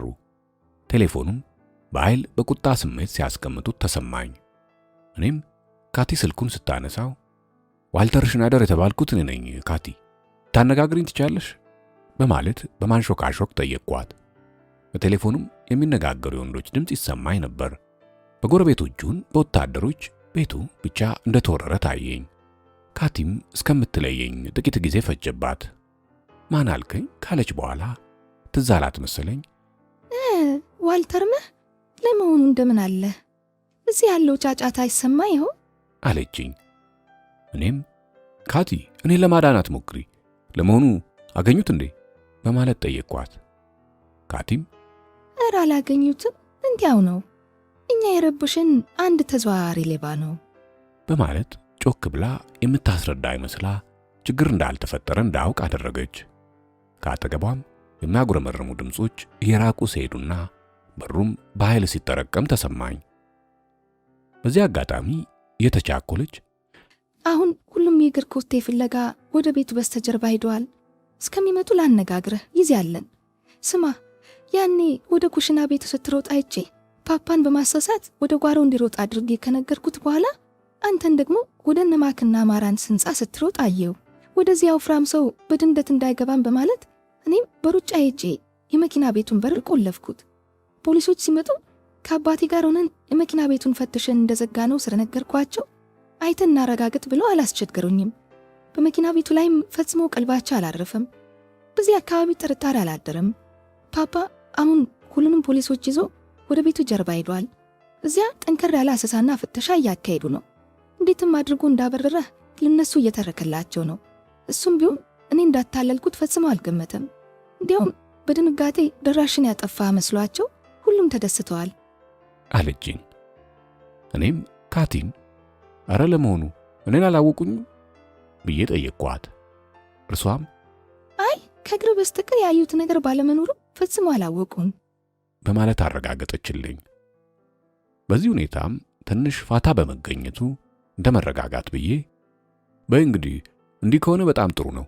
እንግዲህ ካቲ በተቻለሽ መጠን ሰዎቹ ወደ መኪና ማቆሚያ አካባቢ ዞር እንዳይሉ አድርጊ። ድንገት የመኪና ቤቱ እንድትከፍችላቸው ቢጠይቁሽ እንኳ ቁልፉን አጣሁት ጠፋብኝ ብለሽ መልሽላቸው። አሁን ለ6 ሰዓት 20 ደቂቃ ጉዳይ ሆኗል። በ7 ሰዓት ላይ በእናንተ አካባቢ ጸጥታ ይሰፍናል ማለት ነው። ማለቱም ፖሊሶቹ፣ ጎረቤቶቹ፣ ሌሎቹም ወደ የቤታችን ይመለሳሉ ብዬ ገምታለሁ። ከዚህ ሁሉ ግን በጣም ጥሩ የሚሆነው አባትሽን የእንቅልፍ ክኒን እንዲውጡ ብታደርጊ ነበር። ለዚህ ደግሞ ጥሩ ምክንያት አለሽ። የመንገዱ ጉዞ ድካሙ ሳይበርድላቸው የሌሊቱ ግርግርና ሩጫ ስለታከለባቸው በድካም ብዛት ላይ እንቅልፍ ቢያጡ ለጤንነታቸው መልካም ስለማይሆን አንቺ ሁሉንም በንቃት እንደምትቆጣጠሪ አድርገሽ በተራቸው እንደምንም እንዲያርፉ በማባበልና በመምከር ነው። ከዚያም እኔ ማድረግ የምፈልገው ብዬ ሳልጨርስላት በመርበትበት እንዴ በጣም ያሳዝናል። እየተመለሱ ነው። በመናፈሻ በኩል አድርገው እየመጡ ነው አለችኝ። እኔም እንደገና በማስጠንቀቅ አይዞሽ፣ ይልቅ ሰዓቱን በደንብ አስታውሺ።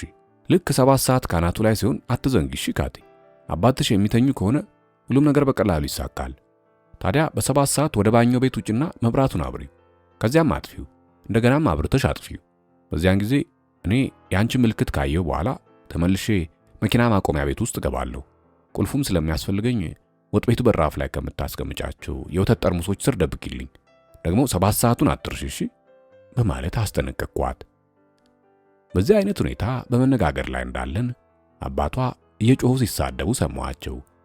እሳቸውም ለመሆኑ ስልኩን ይዘሽ ልታድሪ ትፈልጊያለሽ? እስከ መቼ ነው ከስልክ ጋር እንደዚህ የምትጣበቂው? አሏት። ይህን ከሰማህ በኋላ ስልኩን ዘጋሁት። እኔም የስልኩ ንግግሬ የረዘመ መስሎ ተሰማኝ። ምክንያቱም ቀደም ሲል ማለትም የስልክ ልውውጥ ከማድረጋችን አስቀድሞ ወፍራሙ ሰው ቢነቃስ የሚል ጭንቀት ይዞኝ ስለነበር ነበር። እኔም ወደ አንድ ሱቅ መደብር ሄጄ አንድ ፓኬት ሲጃራ ከገዛ በኋላ የሰውየውን ሰውነት ለ24 ሰዓታት በእንቅልፍ መድኃኒት ደህና አድርጌ ስለተቀጠቅኩት ሊነቃ እንደማይችል እርግጠኛ በመሆን ራሴን በራሴ አጽናና ጀመር። በእርግጥ በመወጊያው ሰዓት ባለመወጋቱ የመድኃኒቱ ኃይል ሊቀንስ ይችል ይሆናል። ሊነቃ ቢችልም በከፊል ብዥ እንደሚልበትና ያ በሐሳቤ ያውጠነጠንኩት ነገር በትክክል ከሰራ እስከ 7 ሰዓት ባለውበት ሁኔታ ለመቆየት መቻሌ የሚያሰጋ አይሆንም። ያም ቢሆን ከ7 ሰዓት በኋላ ሰውየውን የት ማድረስ እንደሚገባኝ ግራ ገባኝ። የትስ ልወስደው እችላለሁ በሚል ሐሳብ ተዋጥኩ። ነገ በአይድል ዋይልድ አውሮፕላን ማረፊያ በእነሱ ጀት ሮበርት እስከሚመጣበት ጊዜ ድረስ የወፍራሙ ሰው ደህንነት እየተጠበቀ የሚቆይበትን ቦታ የት ላገኝ ይችል ይሆን የሚለው ሐሳብ እየተደጋገመ እየመጣ አስጨነቀኝ። በዚህ አይነት ሁኔታ በሐሳብ ተጠምጄ ስጨነቅ አንድ በከፊል መልካም የሆነ ሐሳብ መጣልኝ። በዚያም ሐሳብ መሰረት ፍራንክሊን ቦላንድን መጠቀም ነበር። እርሱን የመረጥኩበት ምክንያት ደግሞ ወፍራሙ ሰው ከኔ ጋር መኖሩን ደህና አድርጎ ስለማያውቅ ነበር። እርሱም ቢሆን ባለፈው ሌሊት በመጠኑም ቢሆን ስለተባበረኝ በጉዳዩ በከፊልም ቢሆን ተበክሏል። ስለሆነም ምስጢሩን ላልሰማ ሰው ነግሮ እርዳታ ከመጠየቅ አንደኛውን እርሱን አበረታቶ እርምጃ እንዲወስድ ማድረግ የሚበጅ መስሎ ታየኝ። እርሱንም እንደምንም አባብዬ ደህና ጉርሻ እንደማጎርሰው ቃል ብገባለት አይኑን ሳያሽ መኪና ሊያቀርብልኝ እንደሚችል ተማመንኩ። መኪና ለማግኘት ብችልም ወፍራሙን ሰው ሌሊቱን በሙሉ ከኔ ጋር ለማቆየት የሚቻለኝ ከመሆኑም በላይ በጠዋቱ ወደ ሴንትራል ፓርክ ወስጄ ከተውኩት በኋላ ከዚያ የቆንሲሉ ሰዎች መጥተው እንዲወስዱት ማድረግ ይቻለኛል በሚል ጽኑ እምነት ተገፋፍቼ ደወልኩለት። በዚያን ወቅትም ይህን የመሰለው ሐሳብ ይመጣልኝ ኖሮ ካቲን ይህን ያህል ባላስቸገርኳትና ባላስጨነቅኳት ነበር በማለት ተቆጨው። ስለሆነም አሁን የሚያስፈልገኝ ጥሩ መደበቂያ የምትሆን መኪና ማግኘት ብቻ ነው በሚል ተማመንኩ። መለስተኛው አይጥ ፍራንክሊን ቦላንድ ባለፈው ሌሊት የገባው ድንጋጤ አልወጣለትም ነበር። በዚህ ምክንያት ስልክ ደውዬለት እንዳነሳ ማንነቴን ሳረጋግጥለትና ከርሱ ምን እንደምፈልግ ስነግረው ፈጽሞ ሊያምነኝ ባለመቻሉ ብዙ አጉረመረመብኝ። ከብዙ ማስረዳትና ማግባባት በኋላ $1000 በኤርል ዊልሻው በኩል እንደምሰጠው ቃል ስለገባውለት በመጨረሻው በእኔ ሐሳብ ተስማማ። ከዚህ በኋላም ከየትም ብሎ አንድ መኪና የነበርኩበት ቦታ ድረስ ይዞልኝ እንዲመጣ ነገርኩት። በዚህ በኩል ያለው ቅድ ስለተሳካልኝ እፎይታ አገኘው። ከዚህ በኋላ የወንድሜን ሁኔታ መከታተል ስለፈለግኩ የጧት ጋዜጦችን በሙሉ ገዝቼ ቡና እየጠጣሁ ማንበብ ጀመርኩ። እያንዳንዱ ጋዜጣ በመጀመሪያው ገጽ ስለ ሻለቃ ሚክናልቲ መግለጫ የሰጠበት አምድ ነበር። መግለጫውንም ሳነብ የበለጠ እፎይታ ተሰማኝ። በመጨረሻም ልደርስበት የፈለግኩትን ግብ የመታልኝም መሰለኝ። በዚህም የተስፋ ጭላንጭል ለማግኘት ከመቻሌም በላይ ፕሮግራሜ ሁሉ ሙሉ በሙሉ የተሳካልኝ መሰለኝ። በአንዳንዶቹ ጋዜጣ ላይ የባለቤቱ የሜግና የልጆቹ ፎቶግራፎች ወጥተዋል። ስለ እኔ ግን የሚያውቁት ነገር ባለመኖሩም እኔም በሚመለከት የወጣ ምንም ነገር አልነበረም። ስለ እኔ ጉዳይ አለመገለጹ ለእኔ መልካም አዝማሚያ ነበር። የወንድሜን የሮበርትን ሁኔታ ግን የግድ መከታተል ስለነበረብኝ ፖሊሶች ምን እንዳደረጉት የማውቅበት መንገድ አልነበረም። የስልክ ማውጫም እንዳልጠቀም በአንድ በኩል በኒውዮርክ በሮበርት ስም የሚጠሩ ማት ሰዎች ሲኖሩ የአጎታችን ፓሪ ስልክ ደግሞ ከተሰረዘ ውሎ አድሯል። ምን ይታወቃል፣ ፖሊሶች ክትትላቸውን ለማጥበቅ ሲሉ ጭጭ ብለው ይሆናል። ለማንኛውም በእነሱ በኩል ያለውን ሁኔታ ለማወቅ አልቻልኩም። እኔም ያን ያህል ድፍረት አግኝቼ ግርግር በሚበዛበት መንገድ ለመውጣት አልቃጣሁም ነበር። ደግነቱ በአንደኛው ጋዜጣ ሜግና ልጆቹ ሮበርትን ለማግኘት ከፍሎሪዳ የሚመጡበት ሁኔታ በዝርዝር ቀርቦ ነበር።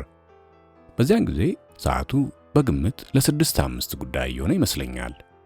የመጨረሻውን ጋዜጣ አንብቤ እንደጨረስኩም በድንገት አንድ ሰው ከጀርባዬ መጣመጣ ሲያደርገኝ ተሰማኝ። እኔም ፍራንክሊን ቦላንድ ይሆናል በሚል ቀና ብዬ ተመለከትኩት። ነገሩ ግን ፈጽሞ እንደዚህ አልነበረም።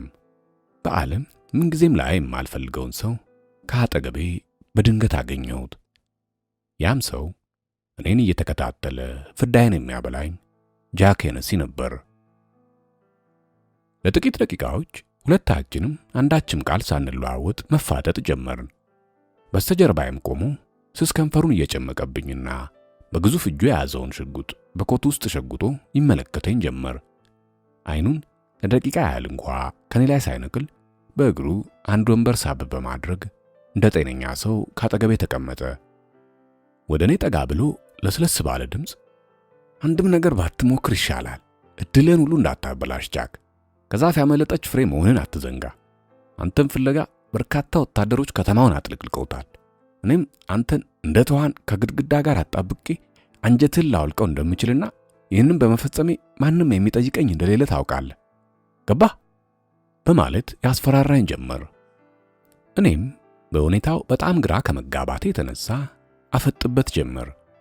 የሚላትን እያንዳንዷን ቃልም ተግባራዊ ለማድረግ ታጥቆ እንደተነሳ በደንብ ስለገባኝ ከንፈሬን ፈጠን በማለት ካረጠብኩ በኋላ አንገቴን በማወዛወዝ ያለኝን ሁሉ የተረዳውለት መሆኔን አረጋገጥኩለት። በዚያን ጊዜም ወንበርን ይዞ በኃይል ተጠጋኝ። ድምፁን ዝቅ በማድረግም ይህንማ ካልክ በጣም ጥሩ፣ ትላንትና ልታስይዝ የነበረችውን ባለነጭ ጸጉር ሴትዮ ይዤ በሚገባ ከጠየኳትና ከመረመርኳት በኋላ መቼም ታውቃለህ፣ ፖሊሶች የማይፈጽሙት ድርጊት የለም። ፍራንክሊን ቦላንድ የተደበቀበትን ቀዳዳ አሳየችኝ። ከዚያም እሱን ለመጠየቅ እጄ ሳለ አንተ ለሱ ስልክ ደወልክለት። ከዚያም አንተ የት እንደምትገኝ በሚገባ ስለነገርከው ይኸውልህ አጠገብ ተገኘው። መቼም ያን ያህል ብልሃት የሰራ ሰው በዚህችኛዋ ላይ ብልሃትን አላሳየህም። ለመሆኑ እንዴት ፍራንክሊን ቦላንድን አመንከው? በማለት ጠየቀኝ። እኔም አጸፋውን ስመልስ ለእርሱ ማን ስሜት ይሰጠዋል ብለህ ነው? አንተስ ብትሆን ከዚህ ምን ለማግኘት አማረ? ሰውን በማስፈራራት የት የምትደርስ ይመስላል ሄነሲ? ፈጽሞ አላወቅበትም በማለት ደህና አድርጌ አፈጠጥኩበት። እርሱም ከበፊቱ በጣም በተለሳለሰ ሁኔታ አውቃለሁ፣ እውነትህን ነው። ያኔ ፖሊሶች በሴንትራል ፓርክ 5 ደቂቃ እንደሰጡ ሁሉ ከበስተጀርባ ባለችው መጸዳጃ ቤት ለምን አትገባም? እዚህ ሆነን መነጋገር አይቻልም? እንግዲህ የተግባባን ይመስለኛል። ለ5 ደቂቃ እንደሆነ ደግሞ እንዳትረሳ ካለኝ በኋላ 1 2 ሲል ብድግ አልኩለት። ሄነሲ የፈለገውን ነገር ካልተፈጸመለት ባሳደረብኝ ቂም፣ በተለይ አሁን አጉል ቦታ ሊተኩስብኝ እንደሚችልና ውሻ ይመስል እንደሚያበላሸኝ ስለማውቅ ጊዜ ሳልወስድ በመቻኮል ከነበርኩበት ተነሳው። ሄነሲ ስራ ላይ በነበረበት ጊዜ ሰዎች ላይ እየተኮሰ ያስቸግር ስለነበር በዚሁ መጥፎ ጠባዩ ከስራው መባረሩ ይታወቃል። አሁንም ከዚሁ ከተለመደው ጠባዩ የሚታቀብ አይነት አይመስልም። ታዲያ በዚያን ወቅት የነበረው ዕድል እሱ ያለውን ሁሉ ለመፈጸም መቻል ብቻ ነበር። በዚህ መሰረት እንደ ጨዋ ሰው ካለሁበት ብድግ ብዬ ረጋ ባለ ሁኔታ ከበስተጀርባችን ከሚገኘው የወንዶች መጸዳጃ ቤት ገባው። እሱም ተከትሎኝ ገባ። በክፍሉ ውስጥ 3 የፊት መታጠቢያዎችና 1-2 ወንበሮች ነበሩ። እንደ አጋጣሚ ደግሞ በዚያን ወቅት የዚሁ ክፍል ደንበኞች ሁለታችን ብቻ ነበርን። እኔም ሁኔታን በማየት በኃይል በመጮህ እንዳትነካኝ ንሲ፣ ልብ አድርግ፣ እጅህን እኔ ላይ ታሳርፍና ተጠንቀቅ፣ ወዮል በማለት አንገራገርኩት። ጃክ ንሲ ግን ሲጋራውን አፉ ላይ በመሸጎጥ የሚፈልገውን ነገር በግዴለሽነት ማሽጎድጎድ ጀመረ። እባክህ ዘና ብልጃል፣ እዚህ እኮ ያመጣሁህ ረዘም ያለ ጊዜ ለመነጋገርና የፈራው ልብህ እንዲሰክን እድል ለመስጠት ነው፣ ሌላ ነገር እንዳይመስልህ አለኝ። ይህንንም ሲለኝ በንዴት ሆድ ብሶኝ እድል? የምን እድል? አላምንም። በሕይወት አንተ ለሰው እድል የሚባል ሰጥተህ አታውቅም። ለመሆኑ ምንድነው የምታወራው? በማለት ደፍሬ አሁንም ጠየቅኩት። ኤነሲም ሲጋራውን ካፉ እያወጣ ተንኮል በተመላበት ፈገግታ እንግዲህ ከፈለክ የምነግርን ስማኝ፣ በአጭሩ ላስረዳህ እሞክራለሁ። አንተ ልጅ እስቲ ረጋ ብልና በደንብ አስተውለህ አዳምጠኝ። ይኸውልህ አንተ በዚህ ወቅት በጣም ውድ ዕቃ በእጅ ውስጥ እንዳስገባ ሰምቻለሁ። $1 ቢሊዮን ያወጣል አሉ። ዕቃውን ለማውጣት ደግሞ ከፍተኛ ችግር እንደገጠመህ ደርሼበታለሁ። ያም በጣም የሚያሳዝን ነው። የኔ ተፈጥሮ ሆኖ ደግሞ ሁሉም ሰው የየራሱን ድርሻ እንዲፈጽም እፈልጋለሁ። ስለሆነም እኔም በበኩሌ የማቀርብልህ ድርድር አለኝ። ያም በጉዳዩ ላይ ካንተ ጋር ለመዋል እፈልጋለሁ። ያንን ፈሪ ሸለመጥማጥ ፍራንክሊን ቦላንድን የካሳውን ገንዘብ እንዲቀበል በማድረግ እንጠቀምበታለን። ታዲያ በዚህ ጉዳይ አንተና እኔ ባልደረቦች ሆነን አይደለም? አንተስ ምን ይመስላል? እኔ እንደሚመስለኝ ነገሩ የሚያዋጣና ሚዛናዊ ይመስለኛል አይደል እንዴ? ሲለኝ በመገረም ጉሮሮዬ እስከሚሰነጠቅ ምኑን ያዋጣል የምትለው? ለመሆኑ የምታወራው ስለምንድን ነው? የምን ካሳ ነው የምታወራው? በማለት የጥያቄ ናዳ ፈላሁበት። ሄነሲ በሁኔታዬ እንዳሰበው የልቡ አልደርስለት አለ። ይህንንም ላስረዳህ ማለት ነው። እኔ እኮ የምልህ ትላንትና ማታ ከፍራንክሊን ቦላንድ ጋር ሆናችሁ ከመኪናው ከፎን ስለተቀባበላችሁት ሰውዬ ነው የምልህ። ስለ እርሱ የማውቀው ነገር የለኝም ብትል አልቀበልህም። ትዕግስቴ ሳያልቅ ብንነጋገር ይሻላል። እኔ ከአንተ የምፈልገው ከሰዎቹ ጋር ግንኙነት የምታደርግበት መንገድ ምንድን ነው? የጠየካቸው ስንት ነበር? ሰውየውንስ የደበቅከው የት ነው? በል አሁኑ ንገረኝ፣ ካልሆነም በማለት አንድ እርምጃ ወደ ኋላ ተራመደ። ከኪሱም ሽጉጡን አውጥቶ እኔ ላይ ደገነብኝ። ሁኔታውን ሳየው የተደገነብኝ ሽጉጥ ሳይሆን መትረየስ መሰለኝ። እሱም ቆፍጠን ባለ ሁኔታና በመደጋገም ጥርሱን እየነከሰ ስማ አንተ ልጅ፣ በዚህ አይነት ሁኔታ ራስህ እንዳላፈነዳው እኔን ሄንሲ እንደሆነ ታቀኛለህ። እንግዲህ ለመጨረሻ ሰውዬ ያለበትን ንገረኝ ነው የምልህ በማለት አስፈራራኝ።